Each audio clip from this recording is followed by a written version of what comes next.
are we? Go. Let's speak geek. You're listening to the Geek Speak Radio On the Geek Speak Radio Show.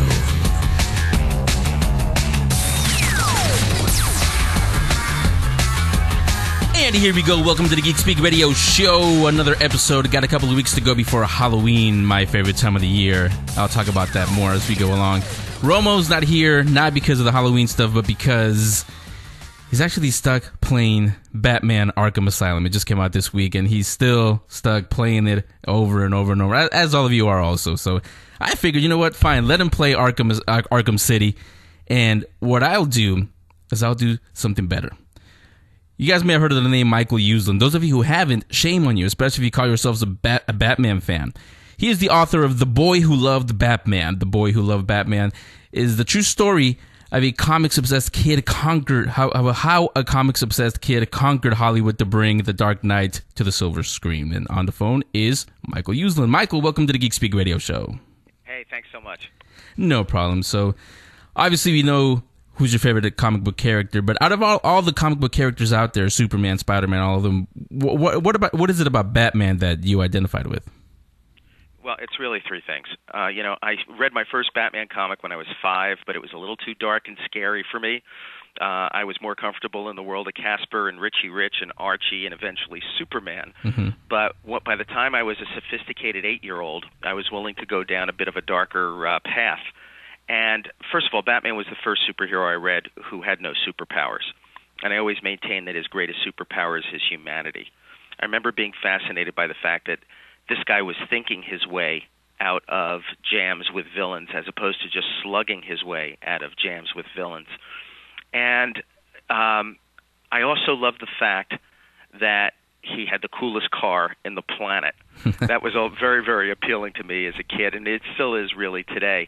But the other thing is, once I learned the origin of Batman, as a kid in particular, the thought of losing your parents, having your parents murdered before your own eyes, that was such a primal origin story that I never could shake. I never could forget, and I think it's one of the reasons that Batman as a character not only today crosses demographics and borders, but crosses cultures as well. I really think it's an important part of his whole character. Yeah, personally, my favorite has always been Spider-Man, but also on a personal story, when my father passed away, I was only about 11 years old at the time, and when that happened, I turned, like always, to comic books, and the first one I turned to happened to be Batman, and that's what made me really identify with the Bruce Wayne character more with Batman. So yeah, you're right. He is a lot. He is us, like you said. Yeah, well, I'd go on to say, Henry, that if when you talk about Spider-Man, the reason people like us really identify and like Spider-Man so much rests largely with Peter Parker, right, as opposed to just Spider-Man. Even in the movies, I loved following the Peter Parker parts of the story. The Spider-Man stuff sometimes was a little bit cartoony to me, and I couldn't wait till they got back to the Peter Parker stuff. But it was the same way for me when I started reading Stan and Steve's original Spider-Man run. Yeah, well, actually, that actually brings up a interesting question. I wasn't going to ask you, but it just popped into my head right now. Have you kept up with the Ultimate line of Spider-Man? Not really. Not lately, I haven't. You get to a point as an old fart in the comic book industry where you settle in and you get comfortable with your characters, and it's interesting now, even going through the New 52 over at DC, where you kind of like the guy you feel you've always known and loved and been following forever, and it gets a little bit hard to get into sometimes some of the alternative approaches to the characters, and when there are major changes or when there's gimmicks that change it for a period of a year. Yeah, what I was getting to is a few weeks ago, it was a big deal everywhere. The introduction of Miles Morales as the new Spider-Man, and that he's a half black, half Hispanic, 13-year-old kid. Let me ask you, as a Batman fan, if that ever happened in DC, how would you see that? Well, it really did happen at DC. If you remember when Bane broke Batman's back, there were some serious changes going on. Azrael becoming Batman for a while. In this past year, we had Dick Grayson There have been changes like that over the years. And what I find is this, really. I tip my hat more than anybody to the editors, writers, and artists who have been in the trenches creating the comic books. And in the case of Batman, for example, bringing us back every Wednesday now for 72 years. Because we're intrigued by what they're doing. They keep us interested in the evolution of the character that we want to follow, and in giving us great stories, not always, but enough to keep us intrigued and coming back. That's an amazing, incredible accomplishment. And so when they try things like this, and when they attempt to take it for a period of time in other directions, all I can do is say, that's just great. Just keep it coming. I might not like all of them, but I am intrigued enough by all of them to keep following it, and it's really an incredible record. Is there anything that they could do that would really turn you off as a reader? Yeah. Well, worse than as a reader, I would go to the movie studios now. The movie studios, which are renowned for having an ability to kill the golden goose, as I believe they've been doing on 3D, for example. I actually sat in a room with a production executive at a major studio, an executive who was about 26 years old, and who was telling me that all comic book superhero movies need to be dark, gritty, and contemporary, because that was the lesson of The Dark Knight. And chagrined, I said to him, really? I said, well, if you had your way, then we'd be seeing the Dark Superman, the Dark Ant-Man, and if you had Casper, you'd be making Casper the unfriendly ghost. It's not about that. Too many people miss the concept. It always keeps coming back to getting a filmmaker with a passion, who respects a character, and who has a vision for it, knows how to execute, and on great, great stories. And that's often where the movies fail. Hollywood can't just go out and option every comic book simply because it's a comic book and they hear comic books sell as movies. They actually have to be choosy. They actually have to find the right characters that could be commercially viable and great stories. And that's something we don't see quite enough. And you have a very good director in Christopher Nolan now on The Dark Knight.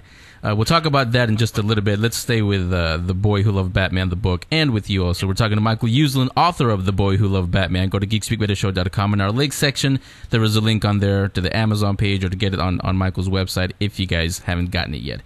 So, obviously, Batman was a big influence in your life, Michael. Something I found interesting in your bio. Tell me the story of how you got an accredited class. You were able to teach an accredited class on comic books.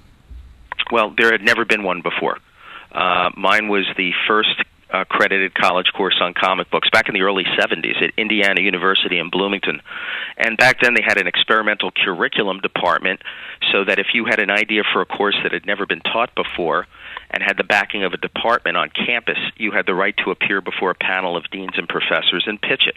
If they accepted it, you could teach it for up to 3 hours of credit. And this was true even though I was an undergrad.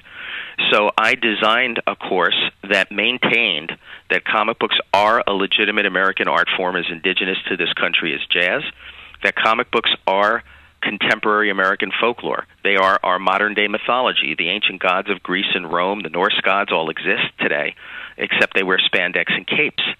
I think the folklore department at Indiana University, in backing me, said, you're really right, Michael. It's classical mythology in modern dress. It's still warriors against demons and dragons and wizards. And so I went before this panel of deans and professors. And the dean, who was right out of the Frederick Wortham Seduction of the Innocent era, looking down on comics as cheap and lurid entertainment for children, cut me off 2 or 3 minutes into my pitch and told me he rejected the whole concept. He said, come on, I read Superman comics when I was a kid, but they're nothing more than cheap entertainment for children. I reject your theory. And I said to him, can I just ask you 2 questions? He said, ask me anything you want. I said, are you familiar with the story of Moses? And he looked at me like I was nuts and said, yeah, so? I said, could you very briefly, Dean, just summarize the story of Moses for me? And he played along with this game. He said, okay, the Hebrew people were being persecuted. Their firstborn were being slain. A Hebrew couple placed their infant son in a little wicker basket, sent him down the River Nile. There he's discovered by an Egyptian family who raised him as their own son. When he grows up and learns of his true heritage, he becomes a great hero to his people. I said, Dean, thank you so much. That's all I needed. you mentioned you read Superman comics when you were a kid. Do you remember the origin of Superman? He said, well, sure, the planet Krypton was going to blow up. A scientist and his wife placed their infant son in a little rocket ship and sent him to Earth. There he's discovered by the Kents, who raise him as their own son. When he grows up, and then he stops, stared at me for what I'm telling you now was an eternity, and says, your course is accredited. And that's how I wound up teaching that first accredited college course on comics. I made Ripley's Believe It or Not. My mother was very proud. Yeah, I can imagine. Did you get any reaction from the comic books industry at the time? I sure did. I got every single class I ever taught, there were cameras and reporters from NBC Nightly News, the CBS Evening News, Family Weekly, Parade Magazine. So the word really got out, and I started doing radio and TV talk shows. About 2-3 weeks later, my phone rings one afternoon, and it's, is this Mike Uslan? I said, yeah. He says, hiya, Mike, this is Stan Lee from Marvel Comics in New York City. And this is what I always refer to as my burning bush moment. And I couldn't believe it. And Stan said, Michael, I'm seeing you on TV. I'm reading about you in the newspapers. What you're doing is great for the whole comic book industry. How can I help you? About 2 hours later, the phone rings, and it's Saul Harrison, Vice President of DC Comics. He said he was listening to me on the radio, reading about me in magazines. He said, you seem to be an innovative young man. We'd like to fly you to New York and discuss ways we can work together. And that led to me getting my job with DC Comics, which led to me writing The Shadow and becoming a DC writer. And that's the way I started to get my foot in the door, to get to the point where I could one day start making dark and serious Batman movies and show the world what the original Batman, the true Batman as created in 1939 by Bob Kane and Bill Finger, what he was like. And that was great. Yeah, and staying with that college course, how did the students how did they react? Was it, did they see it as, did they take it seriously, or did they see it as, oh, it's just going to be an easy grade, I can coast through this class? Yeah, no, I saw right away that, first of all, I had about, I forget now, 200 or 300 people apply for this course to get in, and I had room for 35. And I could see that there were a whole bunch of people that thought, oh, this is just some easy A course. Right. So I made a requirement that nobody could get into the course without a pre-interview with me. So I was able to find the people that were serious about it and filter out the 265 people that weren't, and really had great students semester after semester. And again, we're talking to Michael Uslan, author of The Boy Who Loved Batman. You can get it on our link section on GeekSpeakRadioShow.com. And before I take the break, one last question, Michael. What was the moment when you said to yourself, okay, we got to get a Batman movie done right? Well, you know, I call it my young Bruce Wayne vow moment. If you recall, Bruce at around age 10 or 12, when his parents were killed, made that vow over their bodies that he would sacrifice his childhood, make a commitment to get the guy who did this, to get all the bad guys, even if he had to spend the rest of his life going through hell in order to do it. Well, my young Bruce Wayne vow moment came on a cold January night in 1966. My parents were safe upstairs in the kitchen, but on my TV in the den came on the Batman TV show. And I was simultaneously thrilled and horrified by what I was seeing. I was thrilled that the opening animation kind of looked like Bob Kane's style. It was in color. The car looked cool. But I was just horrified that the whole world was now laughing at Batman as he was dancing the Bat-Tusi, and that just killed me. So I had my vow, and I said, somehow, someday, some way, I will show the world what that 1939 creature of the night who stalks criminals from the shadows is all about, and I would one day purge the collective consciousness of the world culture of those three little words, pow, zap, and wham. Right, and now, a few years later, how do you see? Do you still see the Adam West Batman the same, or have you changed your mind about it? I think now, today, because we have the dark and serious Batman movies and Arkham Asylum games and the brilliant animated Batman series with animated movies like Batman Mask of the Phantasm and the new, very adult Batman Year One cartoon, that it's important to have aspects of Batman that will continue to bring in and introduce young kids to Batman. And I think there's several things that help do that. Originally, all we had was Batman meets Scooby-Doo cartoon. But now you get cartoons like Batman Brave and Bold that can bring young kids into it. And I think the reruns of the old Batman TV show are really a good way to bring young kids into the whole Batman mythos and maybe even get them interested in comics at an early age. Yeah, and again, we're talking to Michael Uslan, author of The Boy Who Loved Batman. Going to take a little break right now. When we come back, we'll get into Batman the movies. Geek Speak Radio Show will be right back. We seek her out, the one who stole our lives. We will have our revenge, and you will die. This Halloween, the most haunted place in American history comes to light at Winchester Mystery House's all-new Fright Nights. Evening haunts begin September 30th. For more details or to buy tickets, visit winchestermysteryhouse.com or Winchester Mystery House box office. This is the house that fear built. So you think your house is scarier than the Winchester Mystery House, do you? Here's your chance to prove it. Go to facebook.com/ourhouseisscarier-than-yours and post your scary but true haunted house story. Do you hear weird noises in your house? Do you see shadows when no one's there? Something even more scarier than that? Post it on our wall and we'll pick the one we think is scarier than the Winchester Mystery House. If we pick your story, you'll get tickets to experience the Winchester Mystery House Fright Nights events, happening weekends through October 31st. What are you doing here? And enter the all-new Curse of Sarah Winchester maze. Get out! If you dare, we'll prove to you that our house is scarier than yours. Go to facebook.com/ourhouseisscarier-than-yours and post your story. Only from the Winchester Mystery House and the Geek Speak Radio Show. Don't have a scary story? Or you just can't wait until Halloween weekend? Follow at Geek Speak Radio 1 and at Winchester House and tweet one of the following. Happy Halloween! I want to go to #WMH Fright Nights. Or, please give me 2 ticks, #Geek Speak Radio Show. That's all you've got to do. We'll pick 8 winners between now and October 28th. The winning followers will get 2 VIP passes to Winchester Mystery House Fright Nights, happening on select weekends now through October 31st. Remember, Happy Halloween. I want to go to #WMH Fright Nights. Or please give me 2 ticks, Geek Speak Radio Show. That's it. We'll see you at Fright Nights and Happy Halloween from the Winchester Mystery House and the Geek Speak Radio Show.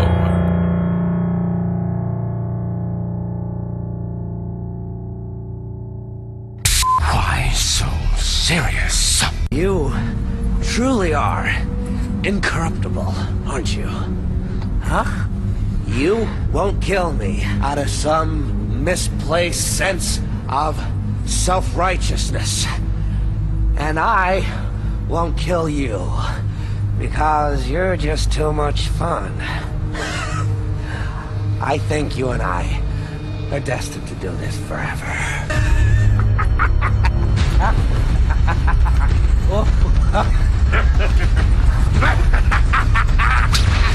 People who get it, get it.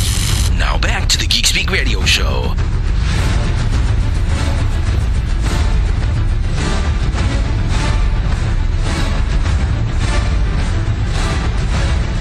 Yes, you recognize that theme. Welcome back to the Geek Speak Radio Show. Talking to Michael Uslan, author, The Boy Who Loved Batman. The Boy Who Loved Batman is a true story of how a comics-obsessed kid conquered Hollywood to bring the Dark Knight to the silver screen, Michael. So let's get into the first thing I want to ask you is how easy, or actually I would imagine back then it wasn't that hard, although it still was a hard road to travel. How easy was it to get the rights to the Batman? Are you kidding? Oh my God! I think you could put it somewhere around the realm of impossible. But here's the way I did it. Now you got to remember, I'm a blue collar kid from New Jersey. My dad was a mason. My mom was a bookkeeper. I wanted to bring a dark and serious Batman to the silver screen, but I sure as hell didn't have the money to buy my way into Hollywood. I certainly had no relatives in Hollywood. I didn't know anyone in Hollywood. So how do you make your dreams come true? What happens when you're burning with a passion like this? How do you do it? Well, the first thing I learned is you got to get up off your butt and make something happen. You can't sit back on the couch as if you're entitled to something, like the world's going to come to you or the world owes you something. Right. So I knew I had to get up off my butt and knock on doors and knock again. And they, believe me, Henry, they kept slamming in my face. I kept picking myself up, dusting myself off, going back, knocking again. And if anything, I got the rights based on my own bloody knuckles. Saul Harrison had mentored me into the comic book business at D.C. when I was in college. He was a wonderful guy, and I spent a lot of time with him and Jack Adler and Julie Schwartz and a lot of the folks at D.C. And after a few years, we really knew each other well. And they knew that my heart and soul was in the comics, that I was a comic book fan, a comic book historian. I was writing comics for them, and he trusted me.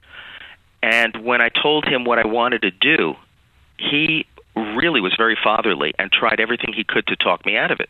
He says, Michael, since Batman went off the air in television, he's as dead as a dodo. Nobody's interested in Batman anymore. And I said, yeah, but if I do these things as dark and serious movies, nobody's ever seen comic book movies like this done on the screen. We have a chance to create something completely new. He said, is there any way I could talk you out of this? I said, no. So he says, all right, come on in. So it was years of building a relationship and building trust. And then with my partner, Ben Melniker, who is a legend in the movie business, we spent 6 months negotiating, and on October 3rd, 1979, we acquired the rights to Batman. To make a long story short, I put it in my back pocket. I quit my job, went knocking on doors in Hollywood, and was then turned down by every single studio in Hollywood. Not just turned down. They told me it was the worst idea they ever heard. They said, Michael, you're nuts. You can't do movies, comic book movies that are serious. You can't do dark superheroes. And for God's sake, you can't make movies based on old TV series. That's never been done before. And every single studio said no.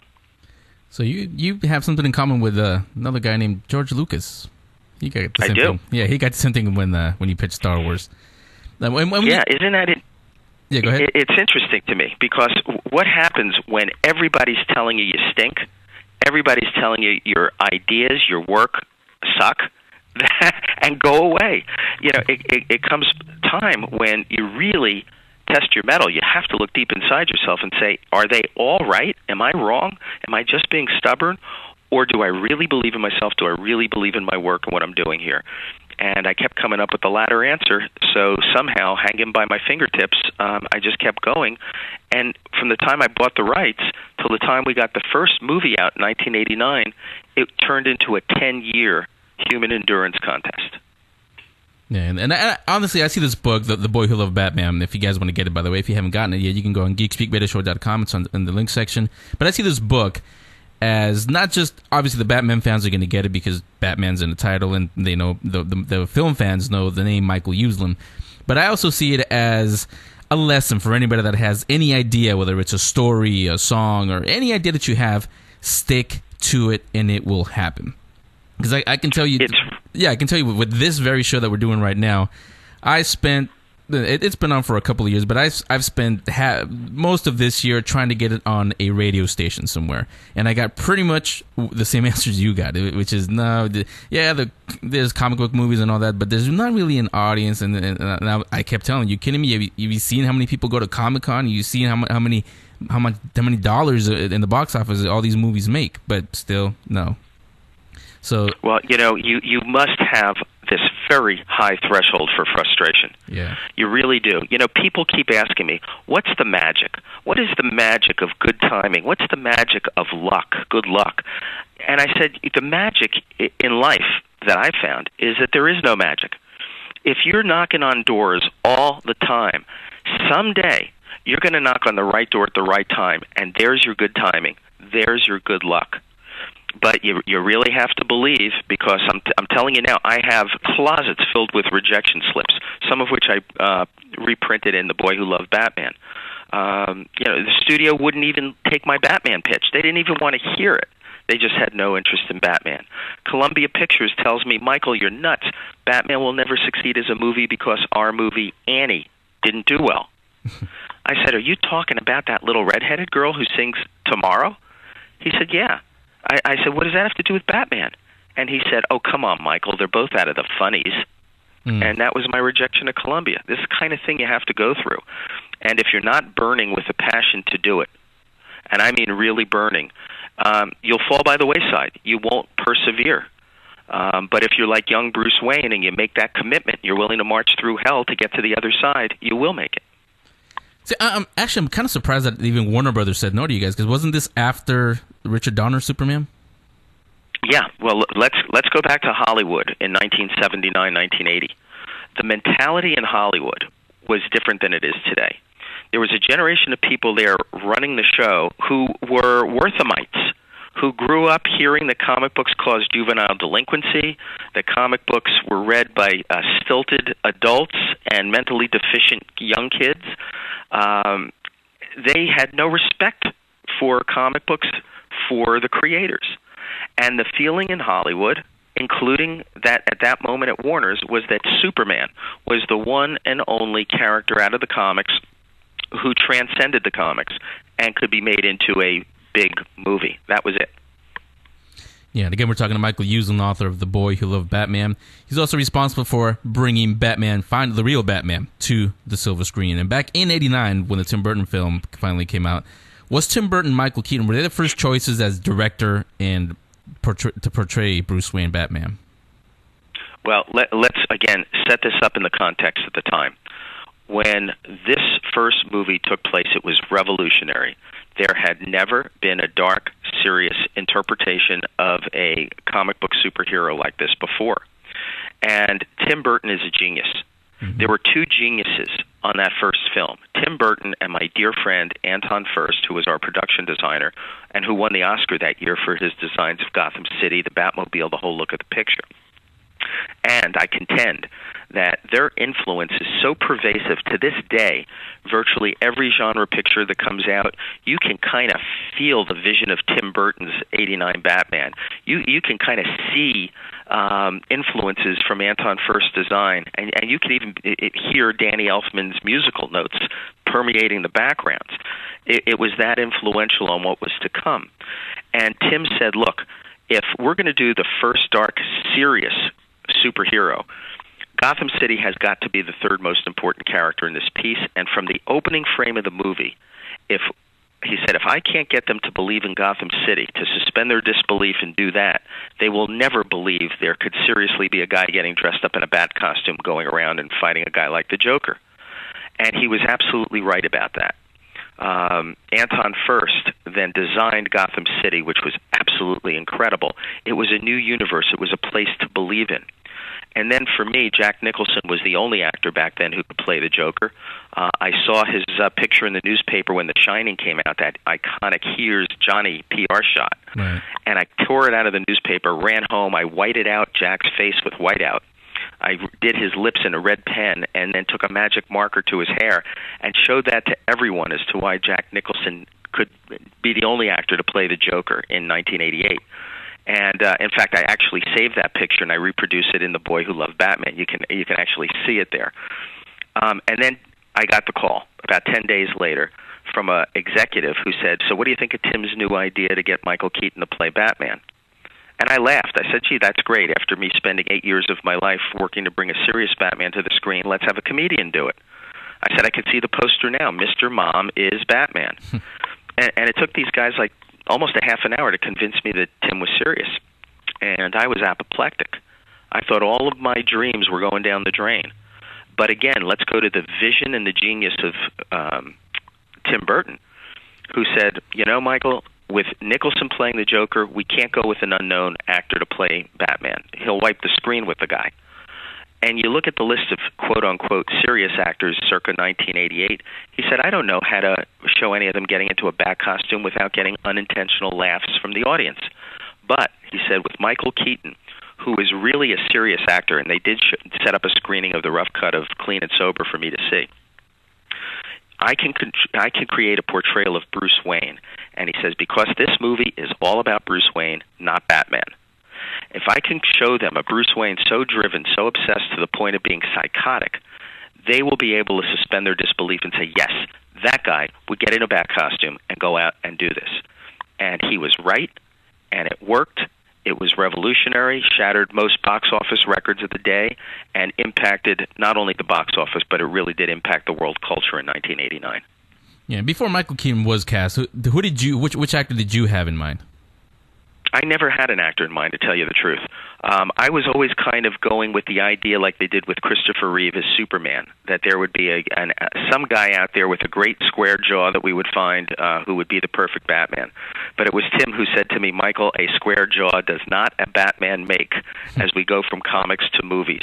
He said, keep in mind, it's all about Bruce Wayne. It's all about Bruce Wayne. And he was so right.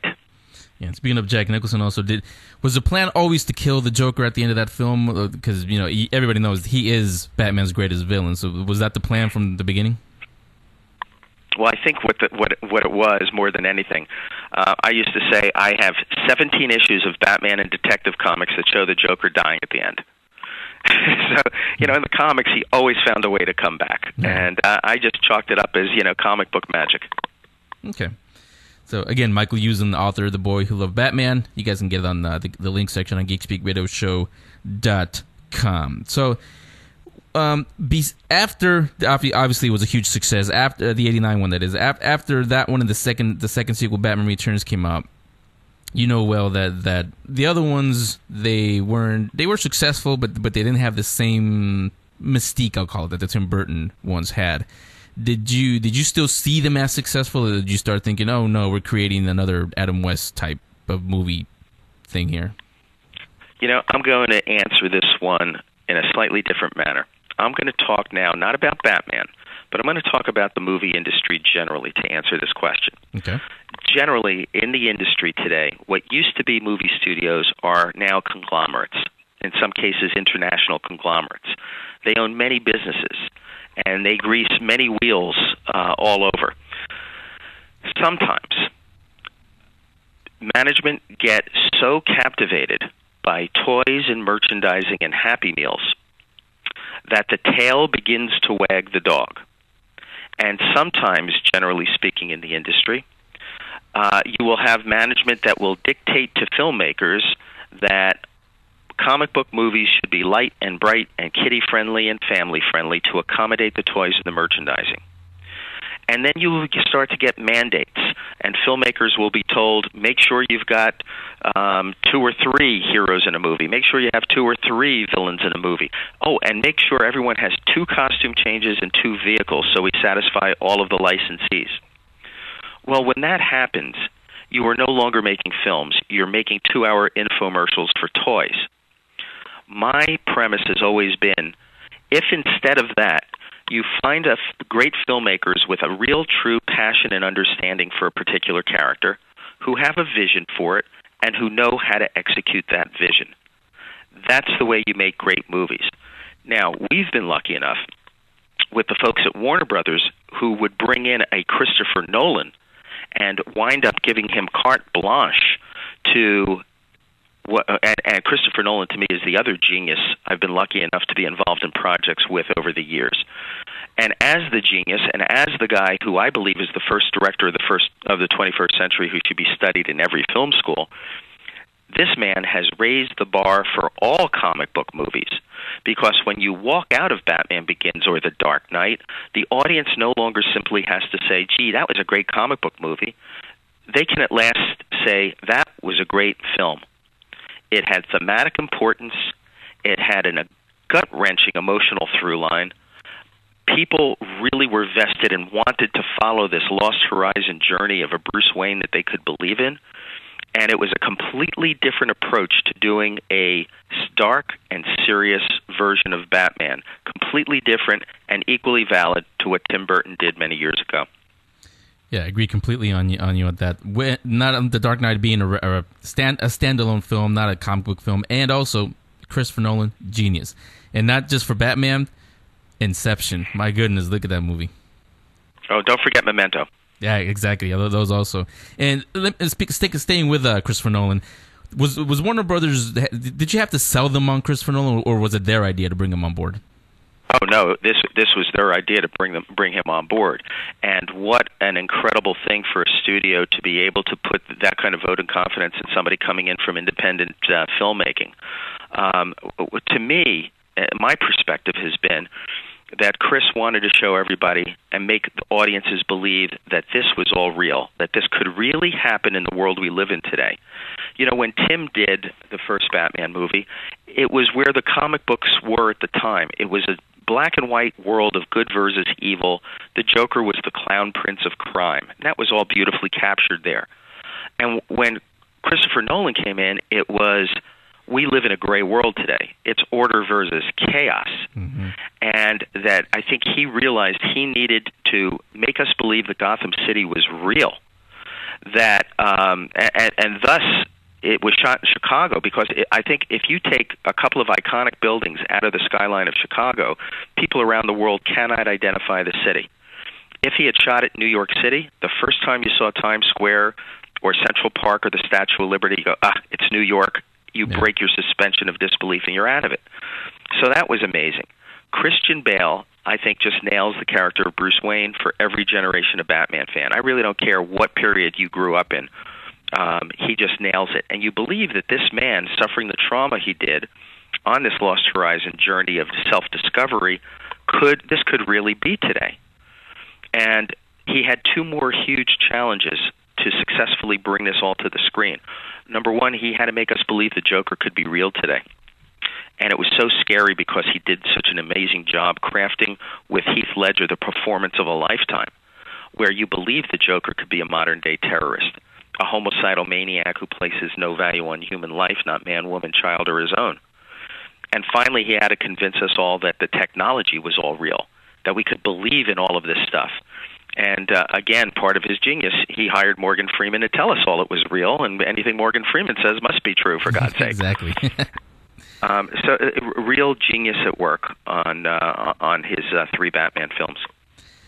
Yeah, and did you get a chance to spend a lot of time on set while they were filming both Begins and Dark Knight? I just come and go. I guess the best way I like to describe myself, I like to believe I'm Christopher Nolan's biggest cheerleader. And we were just on the set in Los Angeles and on Dark Knight Rises, and it's magnificent what's taking place there. And fasten your seatbelts for July 12th. It was July 20th, 2012.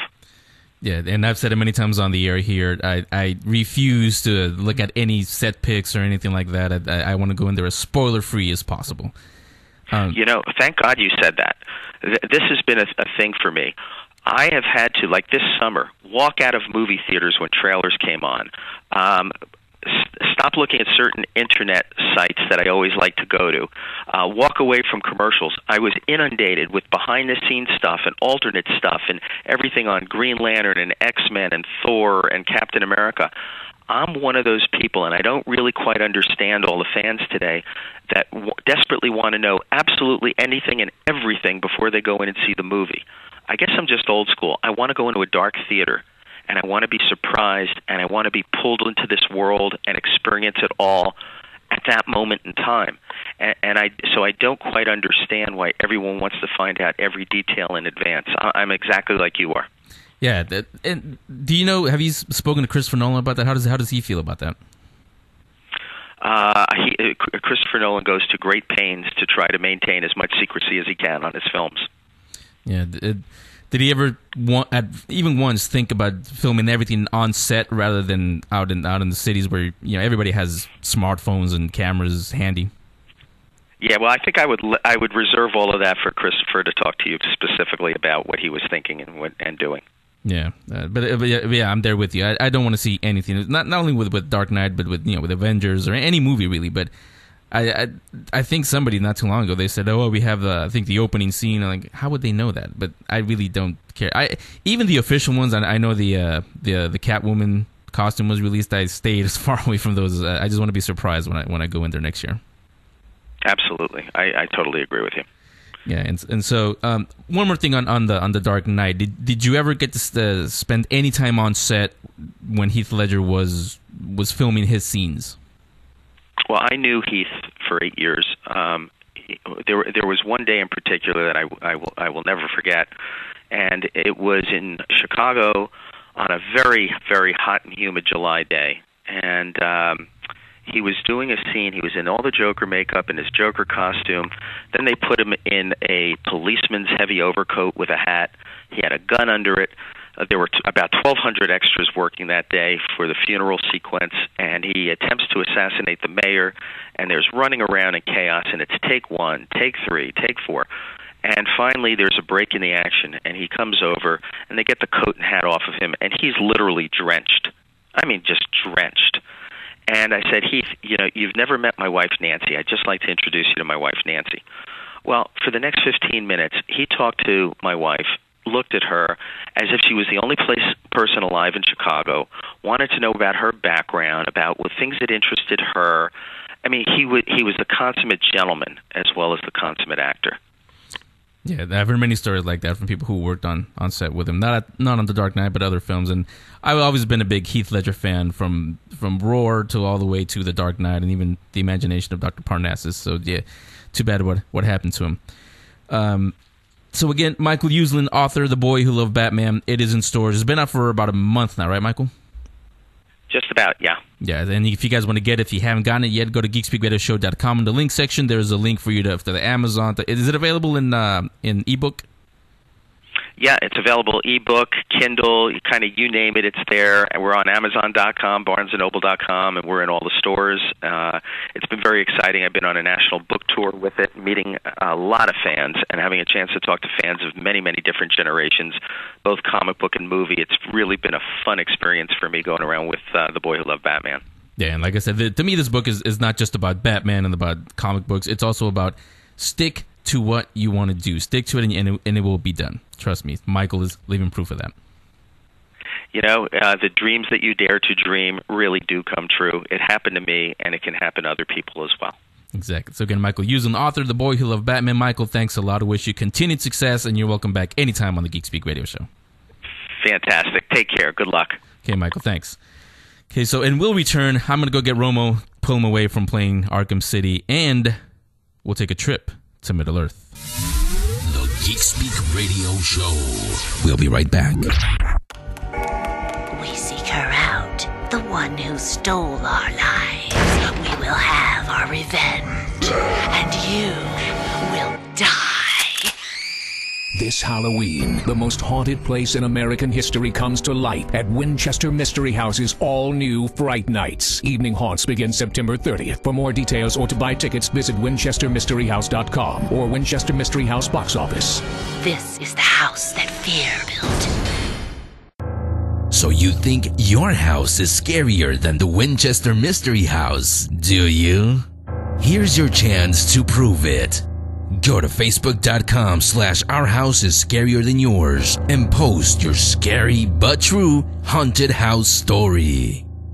Do you hear weird noises in your house? Do you see shadows when no one's there? Something even more scarier than that?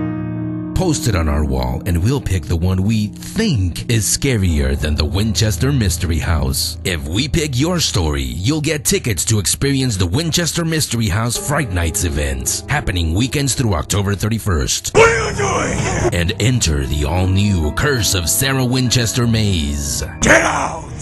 If you dare, we'll prove to you that our house is scarier than yours. Go to facebook.com/ourhouseisscarierthanyours and post your story. Only from the Winchester Mystery House and the Geek Speak Radio Show. Don't have a scary story? Or you just can't wait until Halloween weekend? Follow at Geek Speak Radio 1 and at Winchester House and tweet one of the following. Happy Halloween! I want to go to #WMH Fright Nights. Or, please give me 2 ticks, #Geek Speak Radio Show. That's all you've got to do. We'll pick 8 winners between now and October 28th. The winning followers will get 2 VIP passes to Winchester Mystery House Fright Nights, happening on select weekends now through October 31st. Remember, Happy Halloween. I want to go to hashtag WMH Fright Nights, or please give me 2 ticks, hashtag Geek Speak Radio Show. That's it. We'll see you at Fright Nights, and happy Halloween from the Winchester Mystery House and the Geek Speak Radio Show. Now back to the Geek Speak Radio Show.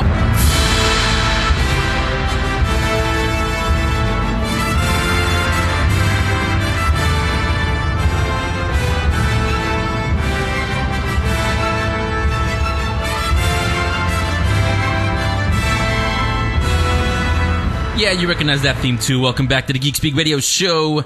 Talked Batman and finally pulled Romo away from Arkham City. What do you think? Great. Not interested. Okay, we'll talk Arkham City later on. Right now, I'm really having fun on this week's show. Something I really geek out about: Batman, The Dark Knight, of course. Yep. Thanks to Michael Usen for talking to us. Now, something that everybody out there geeks out about: The Lord of the Rings. Yeah. You've seen it, obviously. We own it, all of us. The Blu-rays, everything.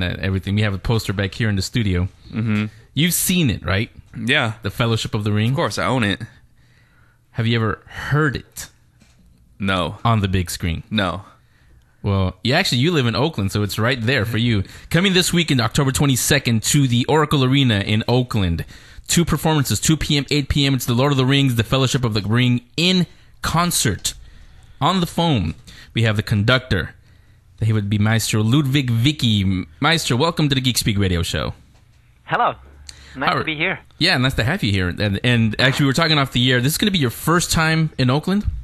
Yeah, it's my first time. My first time I'm traveling in California on West Coast.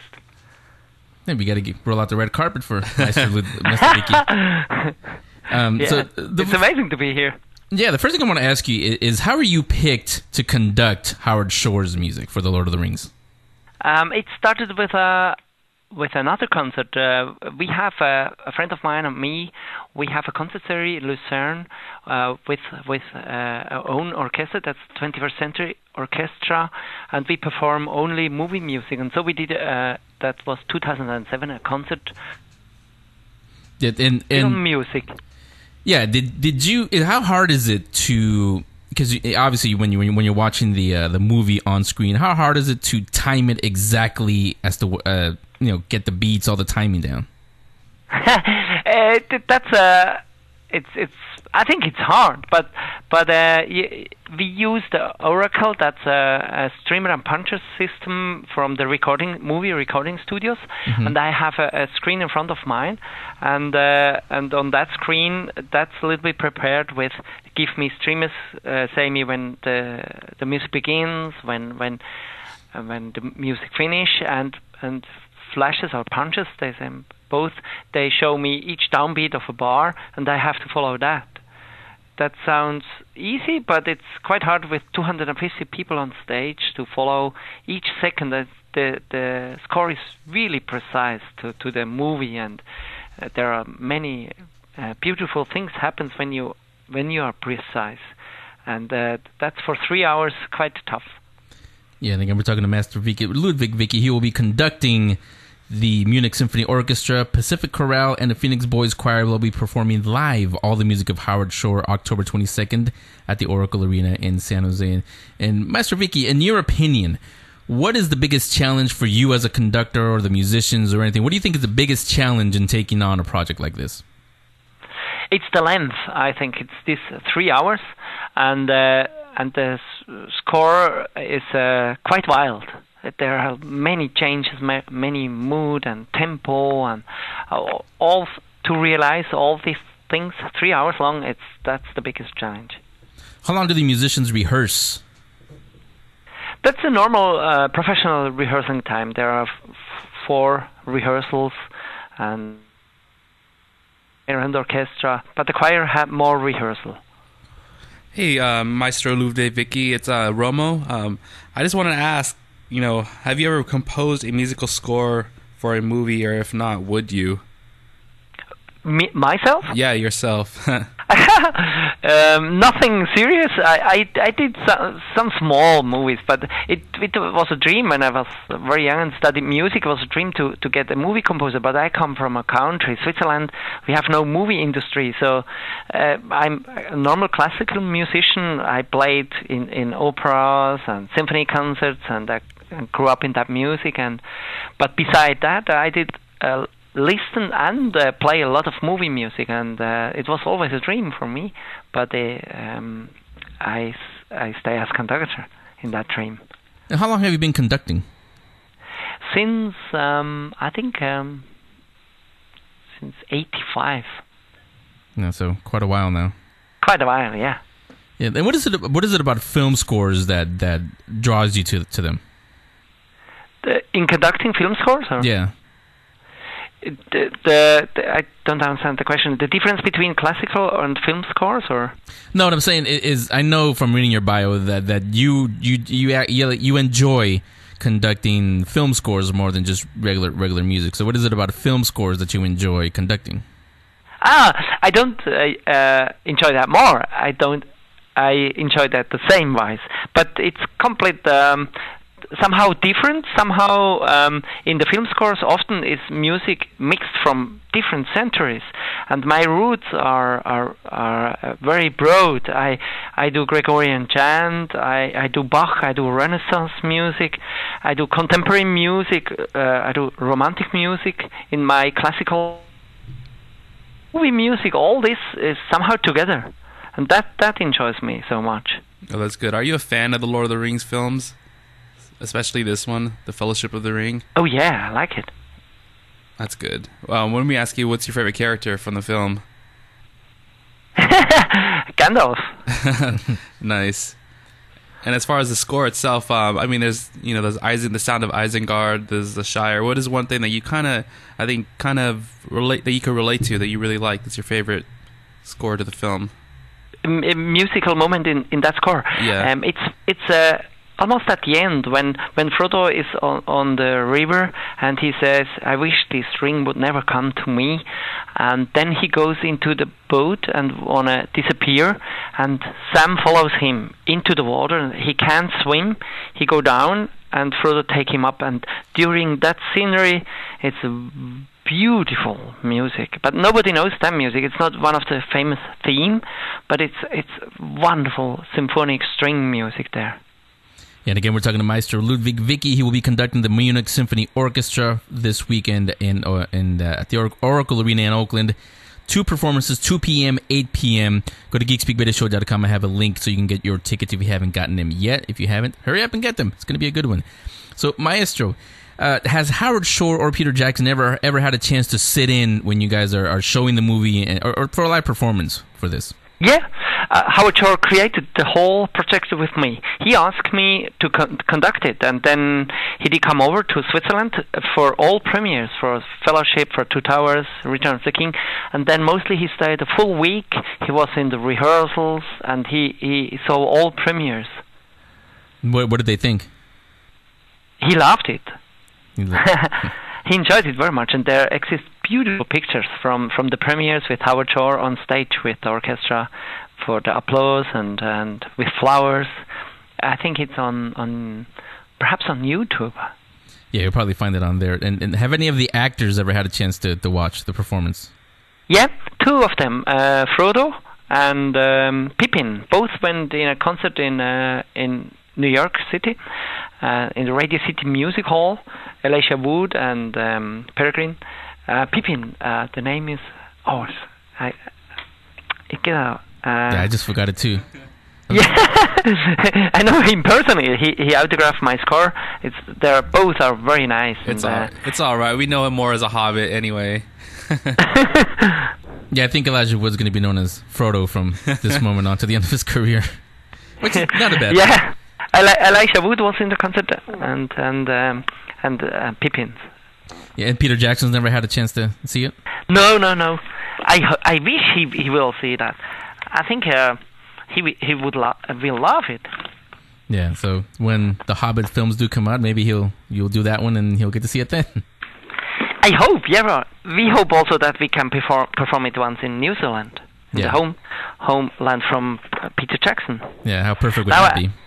Yeah, I know the name from Pippin. It's Billy Boyd. Billy, yeah, that's it. So I was thinking Dominic Monaghan, but that's the other one. Yeah, Billy Boyd and Elisha Wood went both in the concert. Yeah, and then they loved it, I'm assuming. They love it very much. They went really happy to see it in that way. The movie is quite different with this live music. I think it's more warm. It's almost stronger than without orchestra. And now, when you're doing it live, is it subtitled or because you got to be careful? Like I'm assuming as a conductor, so that you don't drown out the dialogue in the movie, right? The dialogue it's subtitled, and that's the reason Howard Shore thought about that. He thought a lot. He was really clear what he does, and so he knows it's very important to have the score more present live, and sometimes it's a little bit too loud against the dialogues, but then you have subtitles, and that's a beautiful combination. Yeah, but at this point, I would say that most of us already know the movie backwards and forwards anyway, so we don't really need the subtitles. Anyway, yeah, that's true. Yeah, so again, we're talking to Maestro Ludwig Vicky. He will be conducting the Munich Symphony Orchestra along with the Pacific Chorale and Phoenix Boys Choir this week on October 22nd at the Oracle Arena in Oakland. 2 performances, 2 p.m., 8 p.m., the Lord of the Rings Fellowship of the Ring in concert.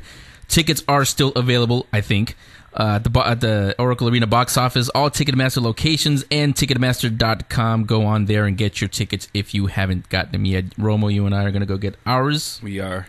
And Master Vicky, we will see you and hear you, especially on Saturday. Yeah, thank you. Okay, so Master Vicky, wish you continued success, and hopefully we'll talk to you again for the Two Towers and Return of the King. I hope too, yeah. Yeah, and maybe, like I said, for The Hobbit, when that does finally come along. Yeah, that's what I hope too. It's so amazing story. It should go on. Yeah, so again, Master Ludwig Vicky, thank you very much for coming on, and wish you much more luck. Thank you. Okay, thank you. Bye-bye. Bye-bye. Thank you. So there you go. Again, we're going to get our tickets. You want to go? Yeah, I really want to do. Literally in your backyard. You live in Oakland. I remember when I first saw the flyer. I mean, you have it right there in your hands. I mean, it's the music of Middle-earth performed live in front of you. Better than surround sound, that's for sure. Yeah, this happened a few years ago with Steven Spielberg's E.T. Yeah, I remember. John Williams actually got I think it was at Universal Studios for the 20th anniversary. Uh-huh. And if any movie you would want to hear the soundtrack for, I would say Star Wars would be one. Yeah. But definitely Lord of the Rings, all of them. Yeah. Is the one you want to hear it for. So again, that's happening this week on October 22nd. 2 performances, 2 p.m., 8 p.m., at the Oracle Arena in Oakland. Tickets available at the box office, all Ticketmaster locations, Ticketmaster.com, or just go to GeekSpeakRadioshow.com in our link section. I have a link right there. Make it all easy for you. And leave some for me because I got to get my tickets too. And again, it will be the Munich Symphony Orchestra, Pacific Chorale, and the Phoenix Boys Choir, because it is not just music. There are some vocals there also. Yeah. So thanks again, Master Ludwig Vicky. You can hear him this weekend, and I want to talk to you about something, young man. What's that? Something scary. Well, all right, swing away. All right, so everybody stay right there, and we'll get into Halloween mode once again. Don't go anywhere. The Geek Speak Radio Show. We'll be right back. We seek her out, the one who stole our lives. We will have our revenge, and you will die. This Halloween, the most haunted place in American history comes to light at Winchester Mystery House's all-new Fright Nights. Evening haunts begin September 30th. For more details or to buy tickets, visit WinchesterMysteryHouse.com or Winchester Mystery House box office. This is the house that fear built. So you think your house is scarier than the Winchester Mystery House, do you? Here's your chance to prove it. Go to Facebook.com/OurHouseIsScarier-Than-Yours and post your scary but true haunted house story. Do you hear weird noises in your house? Do you see shadows when no one's there? Something even more scarier than that? post it on our wall, and we'll pick the one we think is scarier than the Winchester Mystery House. If we pick your story, you'll get tickets to experience the Winchester Mystery House Fright Nights events, happening weekends through October 31st. What are you doing here? And enter the all-new Curse of Sarah Winchester maze. Get out! If you dare, we'll prove to you that our house is scarier than yours. Go to facebook.com/ourhouseisscarierthanyours and post your story. Only from the Winchester Mystery House and the Geek Speak Radio Show. Don't have a scary story? Or you just can't wait until Halloween weekend? Follow at Geek Speak Radio 1 and at Winchester House and tweet one of the following. Happy Halloween! I want to go to #WMH Fright Nights. Or, please give me 2 ticks, Geek Speak Radio Show. That's all you've got to do. We'll pick 8 winners between now and October 28th. The winning followers will get 2 VIP passes to Winchester Mystery House Fright Nights, happening on select weekends now through October 31st. Remember, Happy Halloween. I want to go to #WMH Fright Nights. Or please give me 2 ticks, Geek Speak Radio Show. That's it. We'll see you at Fright Nights and Happy Halloween from the Winchester Mystery House and the Geek Speak Radio Show.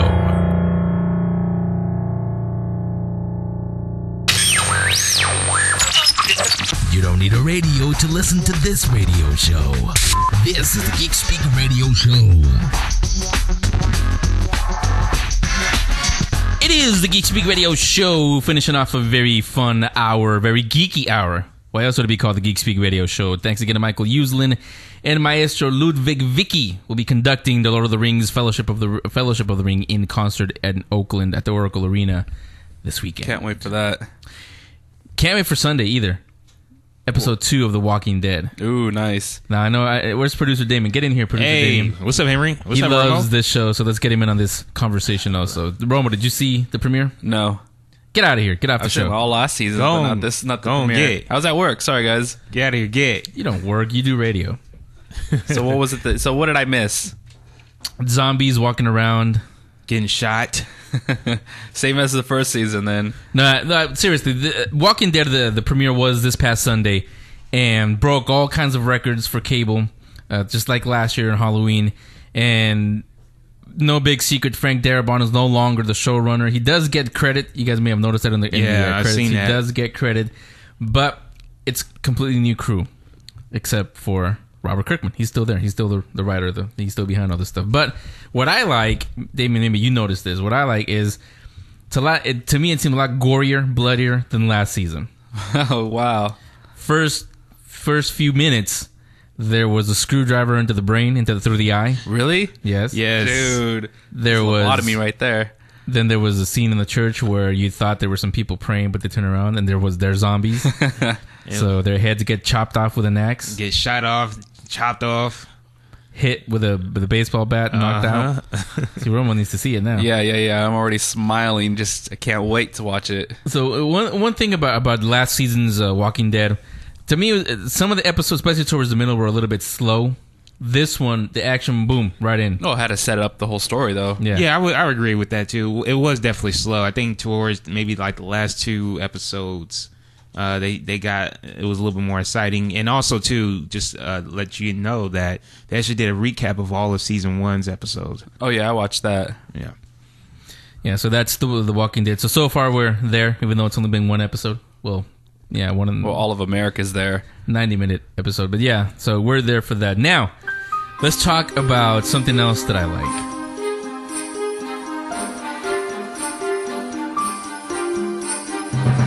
It's on break, but it is back. Fringe. Here is Peter Bishop. Finally, Peter Bishop returned to Fringe just in time to go on a 2-week break. Thanks, baseball. You guys know that I don't care about baseball, but I do care about Fringe. You've been watching it, obviously. Yeah. What do you think so far of this season? I would say I'm glad that, spoiler alert right here. You might want to play it. Spoiler alert, spoiler alert, spoiler alert, spoiler alert. But Peter's back. So I've been waiting for that the whole time. So, I can't wait to see, what's going to happen now in future events as far as him. Everyone doesn't know who he is. You don't want to see Lincoln with the Fringe team? Yeah, he was cool, but I mean, he was better in last season's Dead. He's got this whole Clark Kent thing going on. I know. I'm still waiting for him to turn into Superman in one of the episodes. He has to lose it though. But I'm getting to see. I'm really anxious to see the observers and how they're going to react to Peter's Bishop's, being here. And let's say this right now, What? and later as we get closer to the season finale this year, hopefully not series finale, but season finale of this season. Do you think the story is going to end up with Peter being an observer? I have never thought that far ahead. Wow. Nah, that's a good twist right there, but no, because I think there's a connection between his love between him and Olivia Munn. I mean Olivia. Sorry, Olivia. But probably that's my love to Olivia Munn. But no, more serious You'd be the only one. But more serious, I think that no, I don't think he'll become an observer. Well, we shall see. Yeah. And JJ and everybody we trust over there. But again, 2 weeks we gotta wait. Baseball. It's baseball with their 20 games. See, this is. Let me go off on a non-geek tangent here. Side note. This is why people love football so much, because it's going to be on Sunday night, or Monday night. It doesn't interrupt anything. There's usually nothing on Sunday night, and Sundays in the fall, there's really not anything except for Grimm coming up. Actually, that's not even Sunday. Once Upon a Time on ABC is going to come on Sunday, but it's after the football game, so it's not going to get interrupted by anything. That's something I have a problem with, by the way. It comes next week, NBC's Grimm. Yeah. Very cool TV show. I like the concept. But it's on Friday at 9 o'clock. Competition right there against got a Fringe. problem here. Yeah, we do. So I think you guys know how I always say about Fringe Friday. I tweet about it on our Twitter account. I think you know which one I'm DVRing. Sorry, NBC. Well, you got to. I mean, come on. It's Fringe. I mean, all of America could agree there. You guys couldn't come up with a different time? I mean, there's nothing on Tuesdays, really, except for that new Tim Allen show. And, well, it's not really doing anything. Or Mondays. But you can't go against my castle. You can't do Monday. Why? Terra Nova. Something else we're going to talk about right now. All right. Ooh. So Terra Nova, you guys have heard me do the reviews every week, except for last week, which we did it on the show. It still hasn't lost me. I like Terra Nova. It's not as slow. I'm comparing it not to Jurassic Park. I'm comparing it to Falling Skies, to Spielberg's other show from earlier this year. That was on TNT, I believe, right? Yes, and that one was too slow. Who's that actor's name? He's from ER, The Librarian. Noah Wiley. There you go. Yeah, he's a good actor. Yeah, they're all good actors, but the thing is, it's just too slow. It takes too long to. There was too many like backstory or not backstories, but just too many exposition. It's called. What's that? Where you try to put the characters into situations to make you, the viewer, care about them. Yeah. But when you're forcing it, then it's kind of like Skyline. You force us to care about these people. We don't. Because we know that you're trying to force us to care about them. We just wanted them to die. You just want to know what's going to happen further along the story. Well, it kind of like with Terra Nova, though. The comparison is this. Falling Skies was touted as an alien invasion. Spielberg's name was in there also. But an alien invasion, this is what happens after the invasion. How do we as humans, how do we survive? Yeah. Kind of, I saw it as a V thing. Like with this past V that was canceled, what it didn't do. Yeah. Falling Skies could have done. Didn't do it. Dropped the ball on that.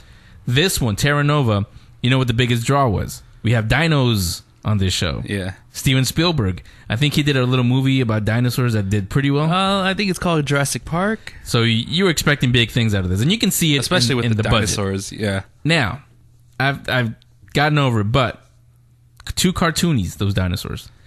But I did say in the review that's up on our YouTube page, I think it's on our YouTube page, somewhere. You guys look for it. Anything that says Geek Speak, you'll find it on there, the reviews.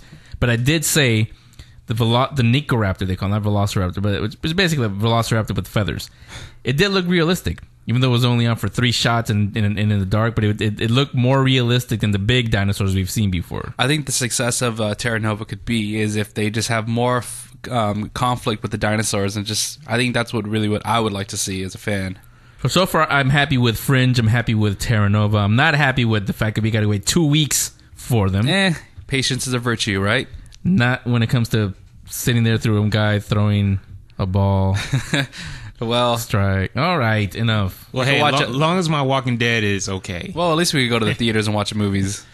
Yeah, and speaking of, one of the most anticipated films, actually, I forgot to congratulate Michael Uslan earlier this hour. it already got an award, and it hasn't even been released yet. What's that? Earlier this week, we had the Scream Awards, our awards, because they award our movies Yes. and TV shows and comics. The most anticipated award went to The Dark Knight Rises. Oh, of course. And I forgot to congratulate Michael Usen on the award for their movie, which hasn't even come out yet. Isn't that funny? But the Scream Awards, you two came in earlier this week, and were going crazy about it. You especially. Dude, I had so many geekasms earlier this week when I was watching it. It was let's just say I was satisfied. I mean, I watched it's funny, I watched every this show is you're taking this show in a direction I don't want you to go. I don't know where you're going with this. No, I know. What's funny, I watched every TV show and movie that was on the nominees, for this year, and it was really good to see, who would win through the Scream Awards that were, I was satisfied. I was questioning why some of the nominees were from a year ago. Like Scott Pilgrim. What's he doing? Yeah, that's there? one thing I was kind of wondering. Like, even it was just the director that was nominated, but still, there was some kind of I thought Best Director should have went to J.J. Abrams for Super 8. Man, he may have been robbed, but at least he won Best Movie. Best sci-fi movie for Super 8. That is true. He did. Now, I think that was a better movie than all the ones in the nominee list. I like Super 8. You guys know I love JJ. Yeah. I wouldn't have given it to Super 8. Why not? Because it wasn't my best movie. Well, what was it? It's an alien invasion, bruv. Believe it. Transformers. Attack the Block. Attack the Block, yeah. Now, that wasn't nominated. Why was that? Because not too many people saw it. It's out on Blu-ray. It's coming soon, so you guys can go out and get it. Those of you who missed it can finally see what the hell Henry's been talking about this whole time. Wait a minute. You had said something, Romo. You said Transformers. That wasn't even nominated in none of the awards. Well, good. It wasn't? Hey, I heard that. Yeah, good. I hope everybody else did too.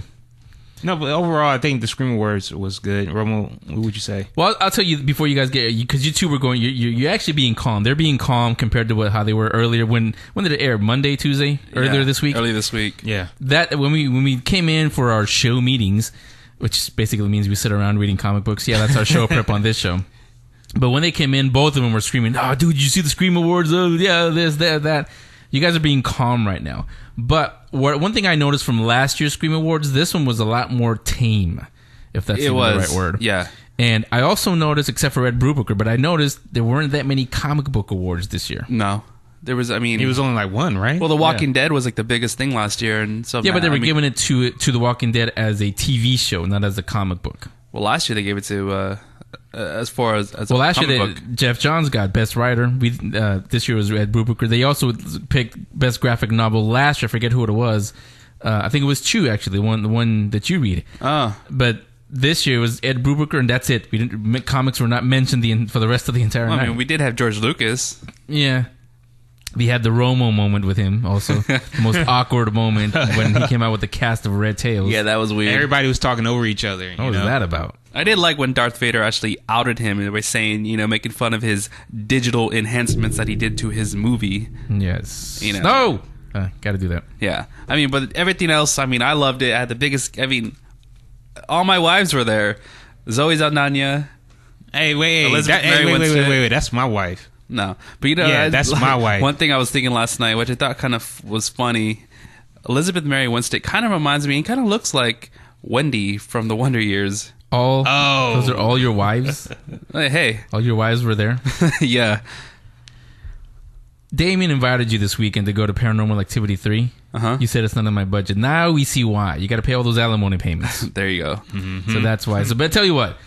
Let's do, since it was so shortened, let's do our version. We did it last year that we call it Blankety Blank Awards. Uh-huh. Let's do it this year. A shortened version to not as quick, but I'm gonna take a break right now. When we come back, I'm gonna do, what do we call this? Somebody come up with a fancy Blankety name. Blank Awards. That was from last year. Got it. What? The Geek Speak Radio Show Awards. That's what we'll call it. So when we come back, I will read off the nominees, and then we'll give you our winners. And then after that, then we'll do Halloween. Those of you who are willing to be scared, boom! There you go. And we'll get some more when we come back. The Geek Speak Radio Show will be right back. We seek her out, the one who stole our lives. We will have our revenge, and you will die. This Halloween, the most haunted place in American history comes to light at Winchester Mystery House's all-new Fright Nights. Evening haunts begin September 30th. For more details or to buy tickets, visit winchestermysteryhouse.com or Winchester Mystery House box office. This is the house that fear built. Are you not entertained? Are you not entertained? Is this not why you are here? This is the show where you hear everything geek culture. It's all part of the plan. This is the Geek Speak Radio Show. It is the Geek Speak Radio Show. Really geeking out this week. We are. Hey, geeks. Hey.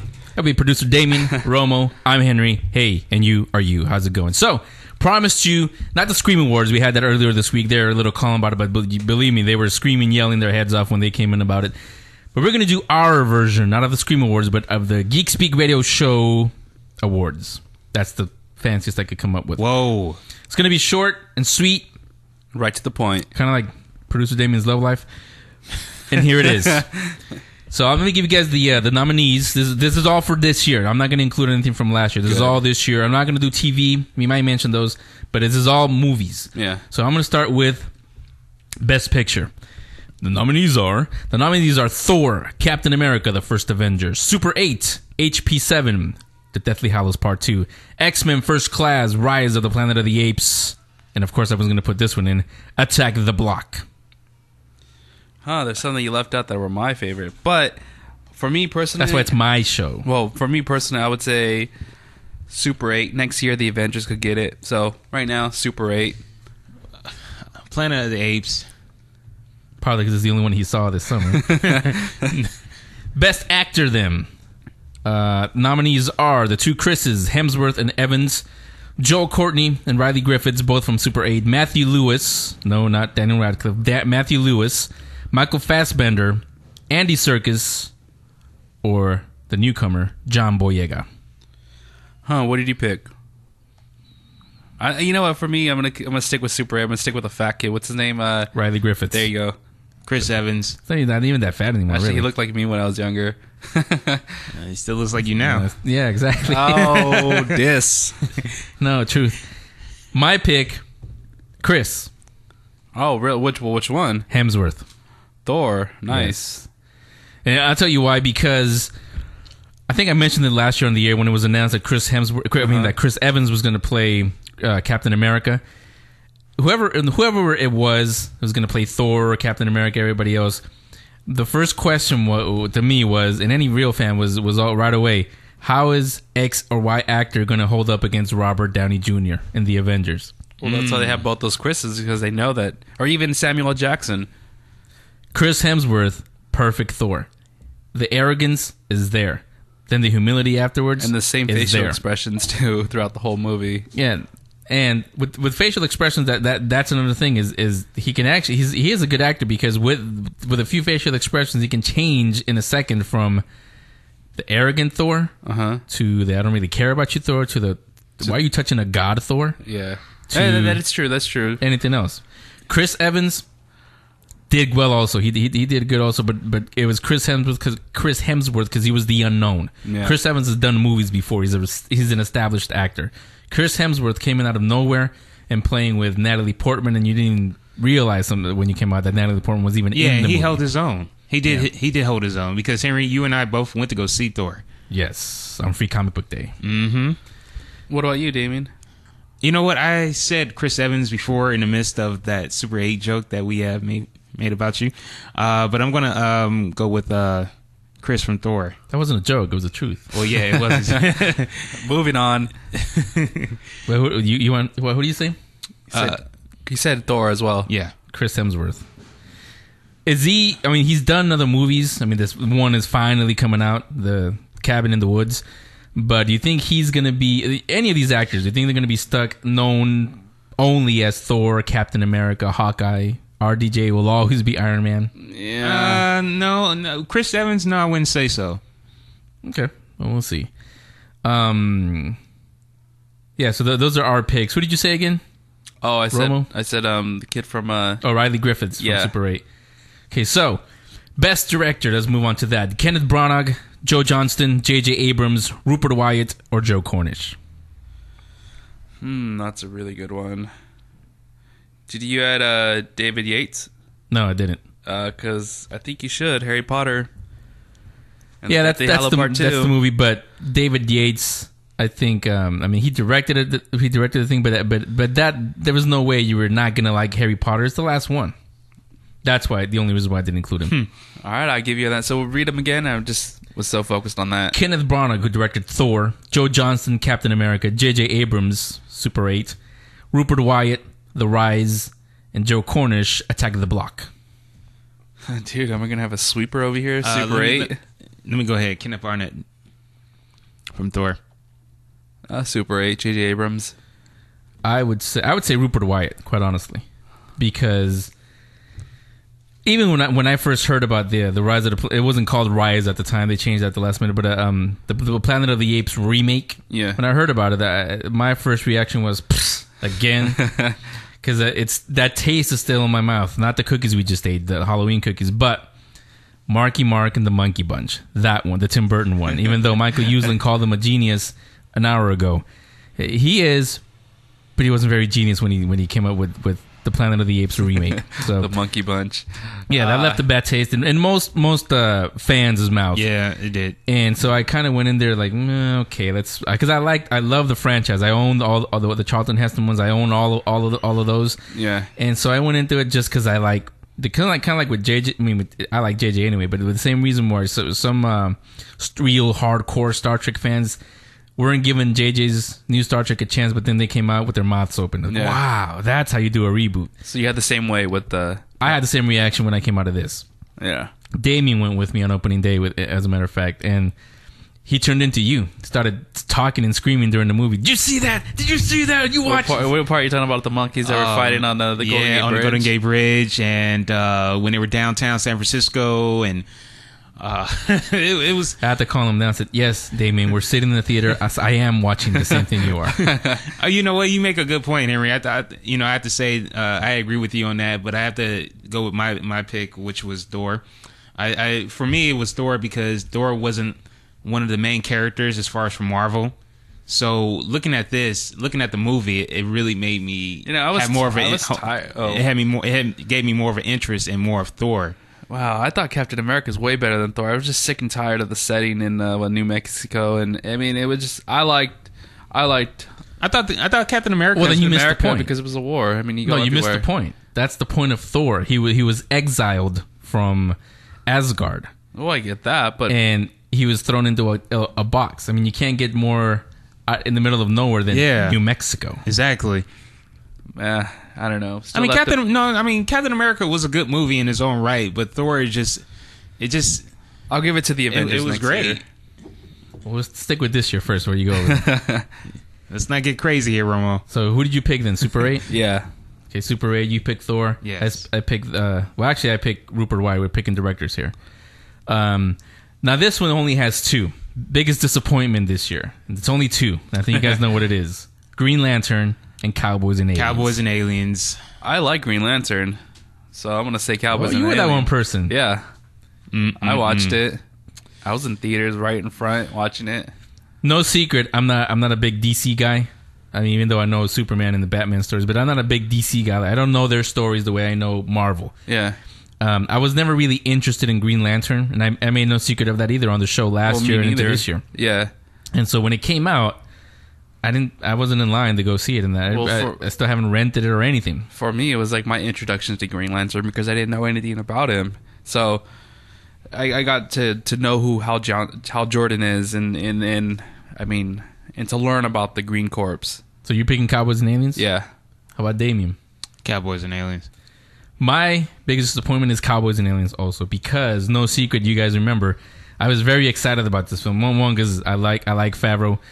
But the more I saw out of this, the more behind the scenes, the more trailers. See, again, going back to the Michael Uslan conversation, this is why I don't like spoilers, stuff being thrown out before the movie, because he's right. He was right. It does feel like you see the movie or know everything that's coming before you go to see the movie.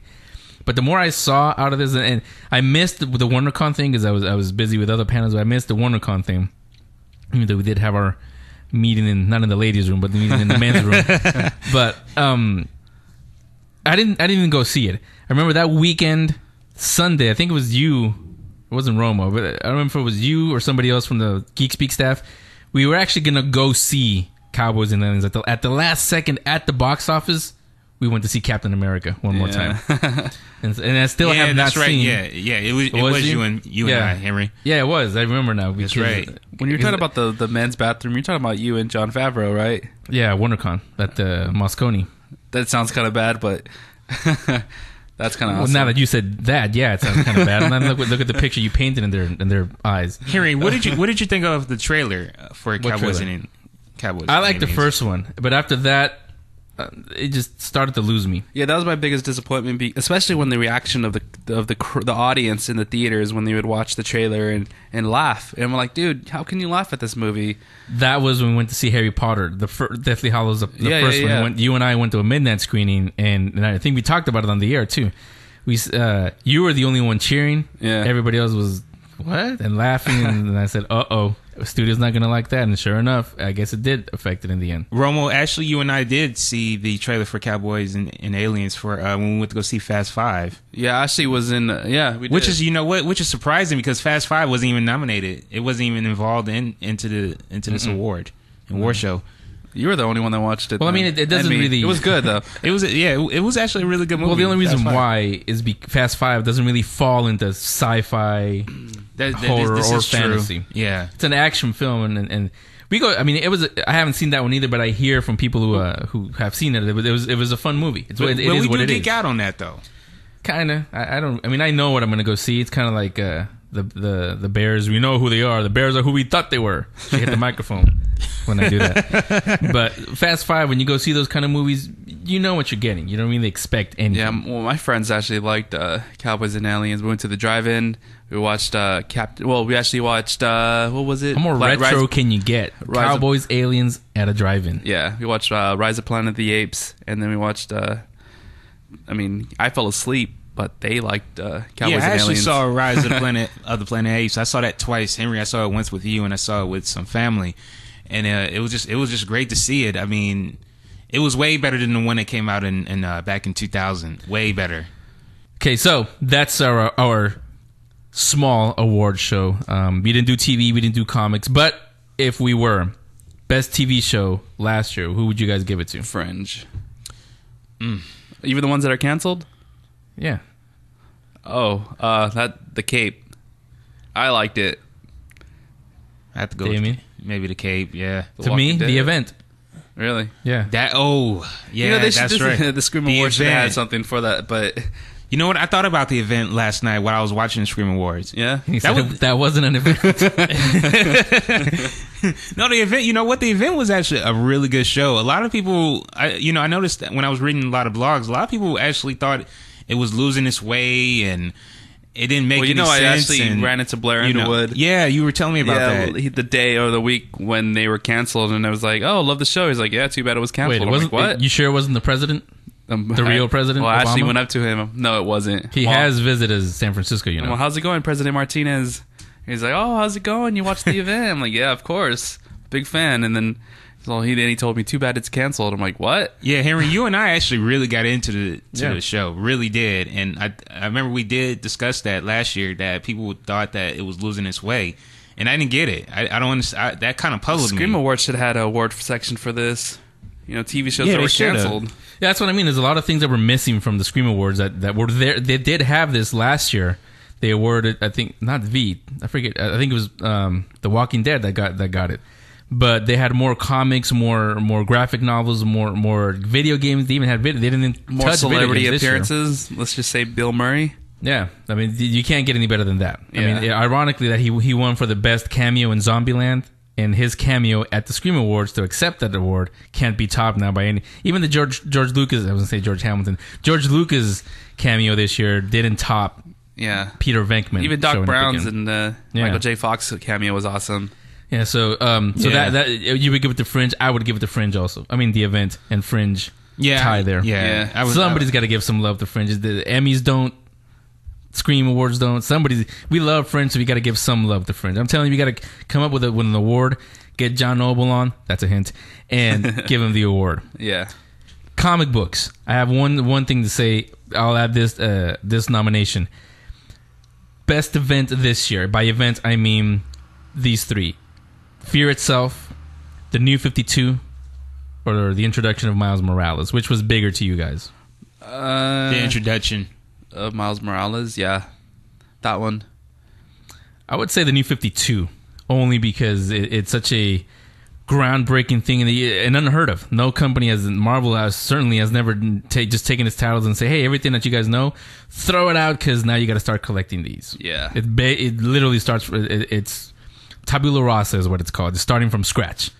That to me, that's a big, and it's doing fine so far. Yeah, well, I'm not a DC guy myself, so. Miles Morales, nah. It was controversial when it was first introduced, but like I said, it won me over. I'm a fan. I don't know. I think people kind of went a little overboard with that one, though. Yeah, which is why I brought it up on the show. So, to me, I mean, and Fear itself, I mean, we're kind of used. David Lee had talked about it last year in his comics commentary, which is coming up, by the way. But we're kind of used to Marvel events now, so Fear itself wasn't that big a deal. Not yet. It does end next month, so we'll see how it really is who's gonna die or what's gonna happen. That's true. So that would be mine, is the DC's New 52, because, again, no other comic book has ever done anything like that. I know. Well, we should have an award section right now for video games. I mean, we all know I've been playing Arkham City. Arkham City, yeah. I was going to say Arkham Asylum. Yeah, but that takes it dark all. In my room all day playing the game. That's why you're so pasty today. Yeah. But I can't really think of any one game that's like not Arkham City, the other one, Arkham Asylum. How quickly we forget the Arkham Asylum. It was hands down. There was no way any other game was going to come close to touching that one. It was unanimously game of the year. Yeah. Last year, there's no game that I could point to that I would say, yeah, that's hands down. It's got to be the game of the year. And I do play a lot of games, by the way. Yeah. Yes, you do. Well, I think this year the game of the year has to be Arkham City. Well, so far, yes. Although I got to say, this weekend I'm going to disappear. No phones, no nothing, except for Sunday when the Packers do play. You're going to go to your bat lair, your bat cave? Yes, I haven't even opened my Arkham City, but it's waiting for me. And there's no Fringe on Friday, so you know what I'm doing Friday night. What about Resident Evil? There hasn't been a new one in a while. Okay. Like 5 was... each one keeps getting better. But then again, I am kind of biased in my view of that. Okay. So there you go. There's the award show, the Geek Speak Radio Show. What year is this? 2011 award show. So let's take a break. How about Halloween stuff now? Finally. Let's do it. We're, a week away now. Let's start scaring some people. And yes, we are still giving away tickets to The Curse of Sarah Winchester Maze on Halloween weekend, because Romo can tell you this. Will it sell out? Yes, it will. Yeah, so tis the season, tis the day, tis the weekend to be scared. You're going here in the San Francisco Bay Area, in San Jose, the Winchester Mystery House, a real haunted house, has now The Curse of Sarah Winchester Maze. We have tickets, free ones, free. Did you say free? Yeah, I think I did. Uh-oh. Free. Oh, one more thing. What? It's free. Yeah. That means it's in everybody's budget. Whoa. 4 of them. Free 99. You said 4? Yes. Oh. 4 of them. Because you don't want to go into this alone, do you, Romo? No, you don't. And those of you who don't have a scary story to share, we do have 2 to give you. We're not that mean. We're not going to send you alone to this thing, but we'll give you 2 at least.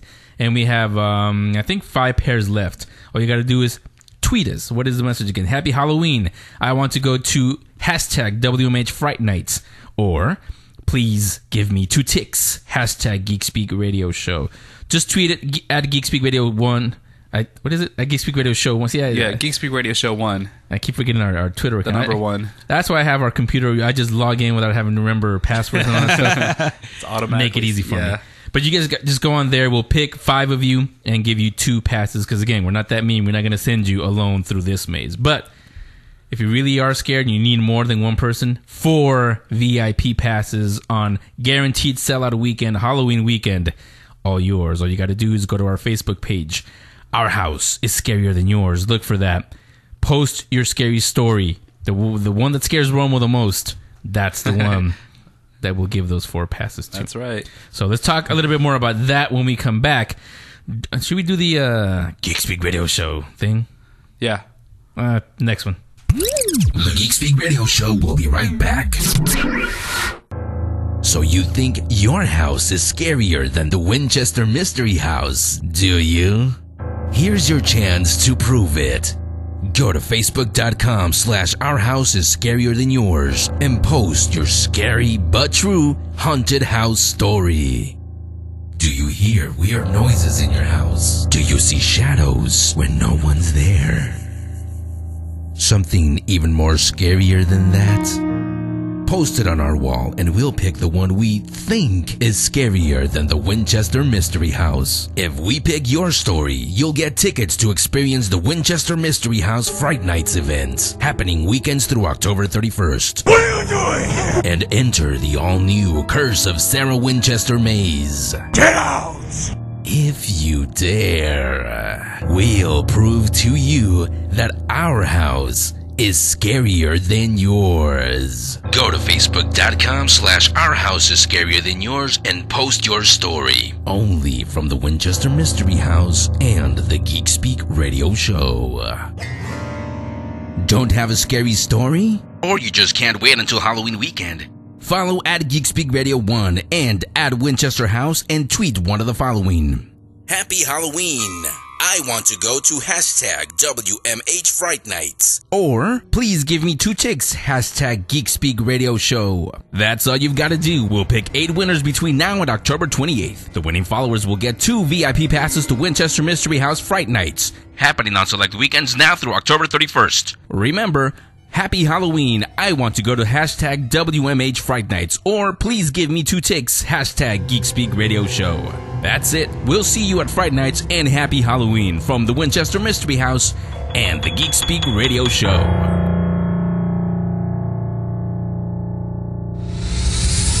Comics Commentary with David Lee on the Geek Speak Radio Show. Hey, and welcome back to another episode of Comics Commentary with David Lee. Hey, that's me. Continuing the theme of Batman running on the radio show today, Comics Commentary is going to be centered around our one and only Dark Knight Batman. When I first read Batman, I was kind of confused. Who was this crazy nut job? Why didn't he go see a shrink for some of his mommy and daddy issues? You know, here you go. You've got this kid, his parents get killed off, and instead of getting the appropriate therapy, Bruce Wayne went out and started training himself to become the best combat fighter, and he faced his fears, and next thing you know, he became Batman. Of course, the money and the toys helped drastically. But at first I was like, well, why do the other heroes let this man run free? And that's what we're going to talk about very briefly here. Why is it that we do need Batman in the DCU? Here's why. Batman, Bruce Wayne, is basically a one-man justice system. If you've read old JLA arcs, I believe Tower of Babel might be the one in question. Don't quote me on that one. It's been a while. Batman created protocols in order to stop the entire JLA if they went nut job. One in particular, he figured out how to stop he stopped Superman. He figured out how to stop Aquaman, Flash, Green Lantern, Wonder Woman. Batman is incredibly paranoid. I mean, we're talking schizophrenic, almost multiple personality paranoid. But in reality is, with the DCU, we kind of need somebody like that. Here you have Superman, Mr. Tights, primary colors for the sake of humanity. There's really not much wrong with this guy. Sure, he's got his 2 weaknesses, kryptonite and magic. Whoopee! There's not much really you can go wrong with him. He doesn't really have much to trip his trigger. Wonder Woman, almost the same thing, except she's a little harder edge. She's an Amazon. We know what she stands for. The Flash, fastest man alive. Aquaman, the dude talks to friggin' fish. Now, granted, I will say that talking to fish and owning this about 75% of the earth is, well, rather powerful, so kudos to Aquaman on that one. But You have Batman, and then you have all of his proteges and all that. Batman is probably the single-handedly most interesting character in the DCU mainstream. He's got the most colorful amount of rogues gallery. You have Joker, Penguin, Catwoman, who floats between rogues gallery and ally, Harley Quinn, Black Mask, Clayface. The list goes on and on and on. What every hero has, there must be an opposite. With Batman being as interesting as he is, his rogues gallery is equally as interesting. You have his proteges as well. First there was Dick Grayson, and then there was Jason Todd. Then there was Tim Drake. And somewhere in there you had Stephanie Brown, for spoiler, and she did a very brief stint as Robin. All of these characters proved to further cement the status of the Dark Knight as being the one linchpin to the DCU that provided the one stable voice of reason. When it came down to it, Batman was always the one that could say, no, you guys are wrong. Here's why. He always fought for more of the common man, kind of like Green Arrow. You didn't really see too much of Batman up in like the Uber fights and the Uber crossovers. No, he was down in the main lines fighting characters like Joker. And Superman and Batman, he took on Lex Luthor. Batman has some of his meta-human rogues gallery, but you really don't see Batman taking on too many of the Uber Crisis characters. I think that's a good thing. With Batman, his whole thing is very simple. What happened to him as a child will never happen to anyone else, especially not in his city. That is why right there, I believe Batman is one of the best characters in the DCU. He's simple enough to understand at first, but when you get down to really reading his comics, you kind of get inside his head, he becomes infinitely more interesting. You start really going, oh my God, this guy can't be stopped. Because he, in the words of the movie Batman Begins, he became a legend. He became an idea. And that idea is what we need, as I said, especially in the DCU. And truthfully, we really need him in Gotham City. That brings me up to our next topic. As you all have known and probably heard by now, unless you live in a cave, and in which that case I'd like to ask you what fungus are the most tasty, having lived in said cave. There's a little game come out recently called Arkham City. The sequel to the 2008 or 2009 smash hit Batman Arkham Asylum. Arkham City takes everything that Arkham Asylum was, turns it up to 11. For the purposes of this commentary, we're going to go ahead and stay spoiler-free on this one because, yeah, not all of you have played it, and I don't want to wreck it for you. Because then I'll have people lining up with pitchforks and trying to kill my bat behind. No, I'm not having that. So in Arkham Asylum, they started small. Basically, Joker took over Arkham Asylum and he turned it into a madhouse. It was up to Bruce Wayne, Batman, to stop him. You didn't really have any help outside of Oracle to help on little bits here and there. There were no proteges. There was no Catwoman. It was just Batman versus Joker and some of the other rogues gallery. This game was probably the single best licensed video game to come out of any video game developer in years, and it still holds its salt today. Rocksteady and Eidos gave their heart to it, and it really showed. It still plays well even today. I got to playing it just to brush myself up, and I found myself falling in love with it all over again. So when they announced Arkham City, I was like, man, can they really top Arkham Asylum? Really? Because I don't know about that, man. You really kind of can't make lightning strike twice. And for a licensed game, good luck, Chief. You're going to need it. But I got to hand it to them. I got to hand it to those guys over at Rocksteady. They did it. Arkham City is pretty much what you think of it when you hear the title. The game is no longer set in Asylum. It's set in the city. It's in the city limits of Gotham. I'm not going to tell you exactly how or why Arkham City is set up, but I will tell you that from the second you load that game in till the time it ends, and I'm not even done with it, and I can tell you this, you're going to feel overwhelmed. You're going to feel spread thin. you are going to know what it feels like to be Batman. From the moment when you're gliding over the city and you're hearing the cries of the people down below, you're catching things in your detective mode, you're going to feel like you don't know where to begin, you don't know where to end. You're going to feel like you're drowning. That is what I imagine Bruce Wayne felt like in the comics, or still feels like in the comics to this day. Overwhelmed, spread thin, run ragged, never quits. It's the way it is in Arkham City.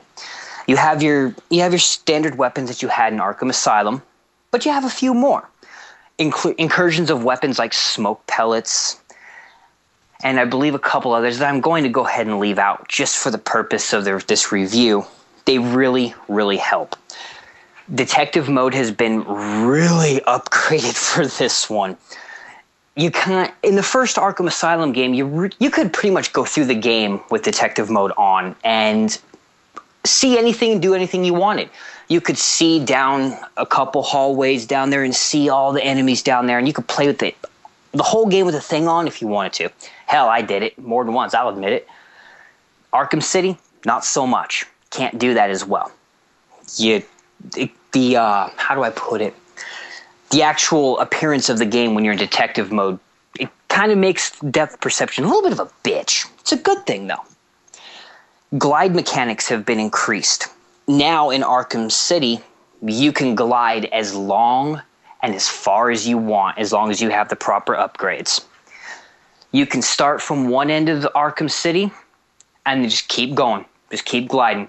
You hit the grapnel boost, keep yourself boosted up into the air. You don't have to touch the ground if you don't want to. Add the incursion of the line launcher to help that out. You can really feel what it's like going over Gotham City with Batman and listening to the people down below going, "Oh my God, it's Batman. What do we do?" And they actually say that in the game. In Arkham Asylum, you had a couple rogues gallery here and there. You had Joker, Harley Quinn. Victor Zsasz was a very, very brief mini-boss that was almost like, wait, what? I blinked and I missed him. I sneezed. Wait, where'd he go? But he was there. Riddler kind of played a good role, but it was more background. You didn't see much of him there. Clayface was kind of involved. This game, Arkham City, they take the Rogues Gallery and they crank it up to 11 too. If you can think of the Rogues Gallery, it's more than likely in the game one way or another. Riddler has a huge, huge part. Won't say what. So does Zsasz, Harley Quinn, Joker, Penguin. Even a JSA villain that I'm not going to mention makes an appearance in this game. But from the moment you turn on Arkham City, be prepared to be lost in that city for a long time. And I haven't even touched on any of the DLC content. You've got Robin, who is a Best Buy exclusive. You've got Nightwing, who's coming out in a future DLC, November 14th, I believe. Catwoman comes as a day one DLC with brand new copies of the game. You install the Catwoman DLC right before you start the game. Congratulations, your opening to Arkham City has changed. So in closing, buy it, play it, love it. But just make sure you have plenty of food, plenty of water, and a bathroom nearby, because I guarantee you're not going to want to take off that cape and cowl for hours. I know I don't. I'm only halfway through the game. This has been Comics Commentary with David Lee.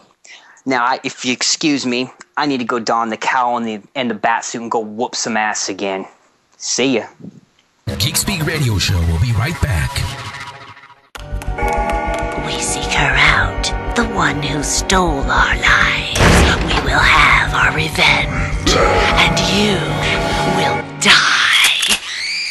This Halloween, the most haunted place in American history comes to light at Winchester Mystery House's all-new Fright Nights. Evening haunts begin September 30th. For more details or to buy tickets, visit winchestermysteryhouse.com or Winchester Mystery House box office.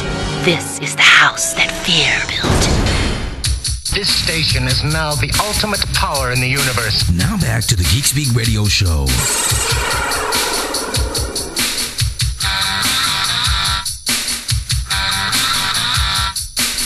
It's the Geek Speak Radio Show. Here we are, back on the Geek Speak Radio Show. Hey, everybody. It is time for the Geek Speak Radio Show. I need an intro for this thing. I can't do it all myself. The Geek Speak Radio Show Book Club.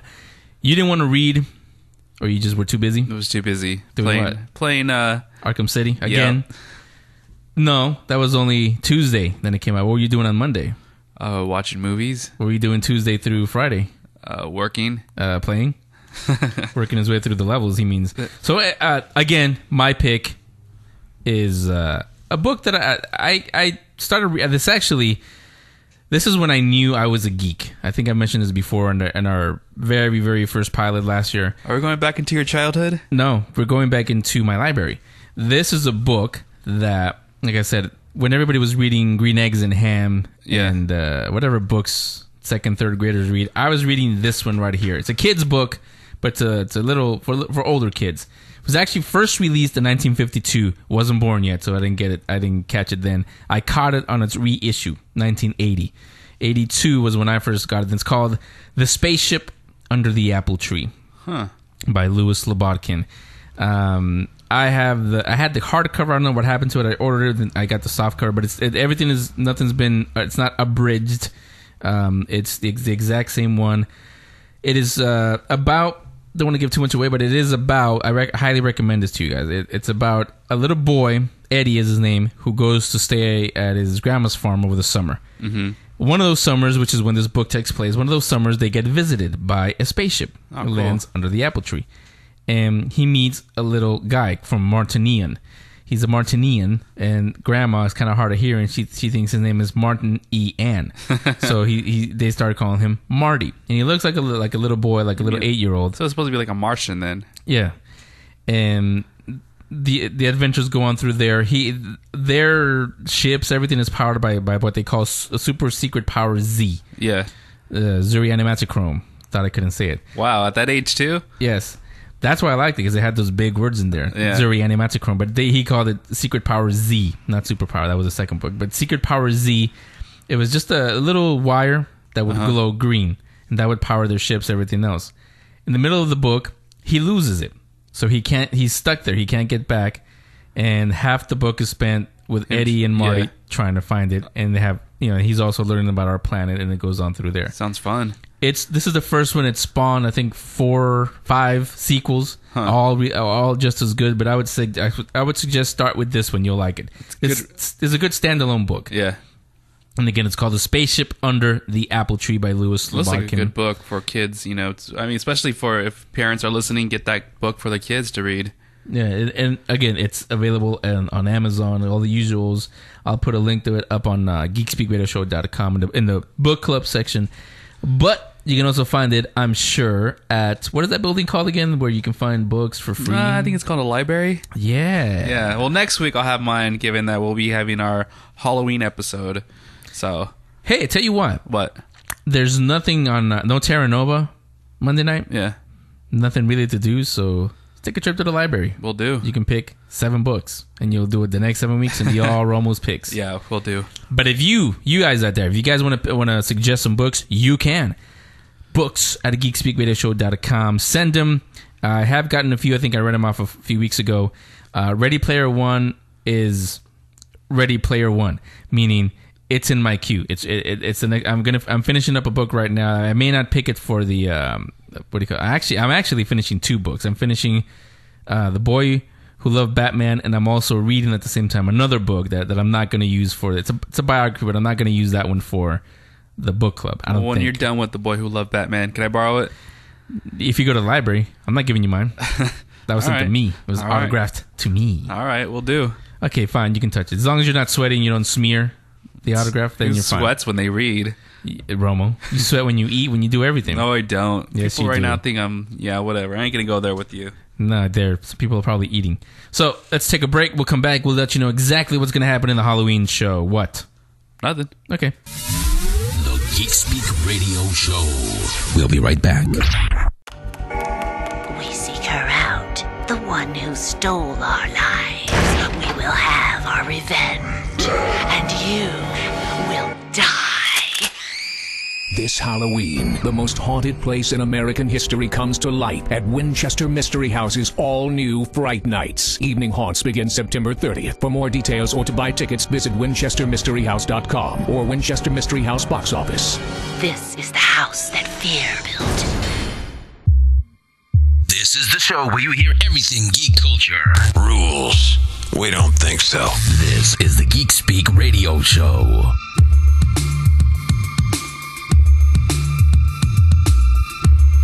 Finishing up for the week.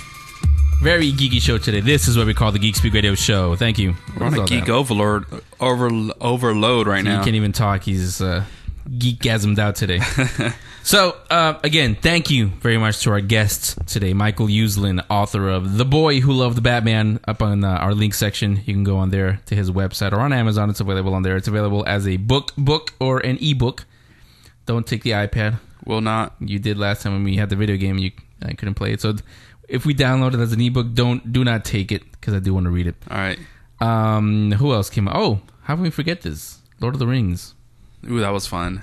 Maestro Ludwig Vicky. Yes, Music of the Middle-earth. And that's this weekend here in Oakland, California at the Oracle Arena. 2 performances, 2 p.m., 8 p.m. Get your tickets because like Winchester, that will sell out. Dude, it's the whole Fellowship of the Ring right in front of you. It is going to sell out. Yes, you've never heard it. Like, you've seen it, but you've never heard it like this. No. And Maestro Vicky sounds very fun. Like a fun guy. He'll be having a lot of fun on there. Yeah, we'll do. And we'll probably go backstage, like you said, and we'll go say hello. So, this is it. Is this the time to say goodbye? No, this is the time when things could really go bump in the night, in the day, in the afternoon, because it's Halloween next weekend. Yes, that's right. We're going to have a very special Halloween show next weekend. We're not going to have a party like we did last year. That was too crazy. Too much sugar, and Romo and Damien were bouncing off the walls. So what we're going to do is tie them down, and we're going to have guests, regular guests. We're going to have a Halloween historian. We're going to have someone who conducts ghost tours. Oh, cool. Through San Francisco. And actually, the 3 of us, Romo, Damien, and Henry, we are going to go on this ghost tour Monday before we do the interview. Did I know about this? Now you do. All right, well, I'm okay about it. Starting to giggle already. No, I'm going to go. It's all right. So we're going to do that. I'll we're bring holy also water. going to do... What? I don't know. Some of the surprises. Just stay here. You'll get plenty of surprises. Remind everybody about the Winchester passes again. Yes, everyone. If you don't know, now you know. Follow us at Twitter at Geek Speak Radio Show. Actually, Geek Speak Radio 1, the number 1. Twitter us. Happy Halloween. I want to go to at WMA. Hashtag at WMH. Wait a minute. You're confusing everybody. Just go to the Geek Speak Radio Show main page. It's all on there. You'll know exactly what to do. But this is the last week. We have 5 more to give away. 2 pairs, 5 more of those. And the big one, 4 VIPs to the Curse of Sarah Winchester Maze. And I'll let you guys know now, whoever gets those 4 passes, we're also going to throw in a little goodie bag for you. Maybe some candy, but some real goodies. A Winchester Mystery House souvenir, very special one that we got that we're going to share with you. Yeah. And another one, maybe a mug, maybe a picture frame, because you do get a picture before you go in when you're happy. And you get another one when you wet your pants. So you can frame that in a Winchester Mystery House official frame. So we'll include one of those, and of course the 4 passes. And again, this is only for the maze. This is not for the flashlight tours. However, it does allow you to not wait in line. Although it is. Oh, I also almost forgot another thing, and back me up on this one. That's Romo. Get there before 6:30 so you can watch the pre-show. It only happens once every night, but you have to watch the pre-show. That sets up what you're going to see in the maze. And that's her life, Sarah Winchester. And I thought you were going to say it, but I'll say it. Make sure you're standing right in front so you can see everything. Yeah. But make sure you're standing right in front. Especially with the guys or the pumpkins. Well, now he gave it away. See, we were supposed to get a surprise there. Yeah, hit him, Damien. Hit him in the back of the head. Give him a Carlton hit. So again, there you go. The next weekend of the Halloween show. Finally, it feels like October's been going on forever, but sadly, it's going to end, and it is my favorite time of the year, Halloween. So be here, be ready for the Halloween show. Nice. And go on to Twitter and Facebook. Get some passes for the go on our social networking stuff. So we'll see you next week for Halloween. Be here. Bye. That's all for this week. The Geek Geek Speak Radio Show will be back next week with a brand new episode. In the meantime, follow them on Twitter at Geek Speak Radio 1. That's Geek Speak Radio, the number 1. Become a fan on Facebook, and don't forget to subscribe on iTunes. If you like this episode, wait till next week and tell all your friends too.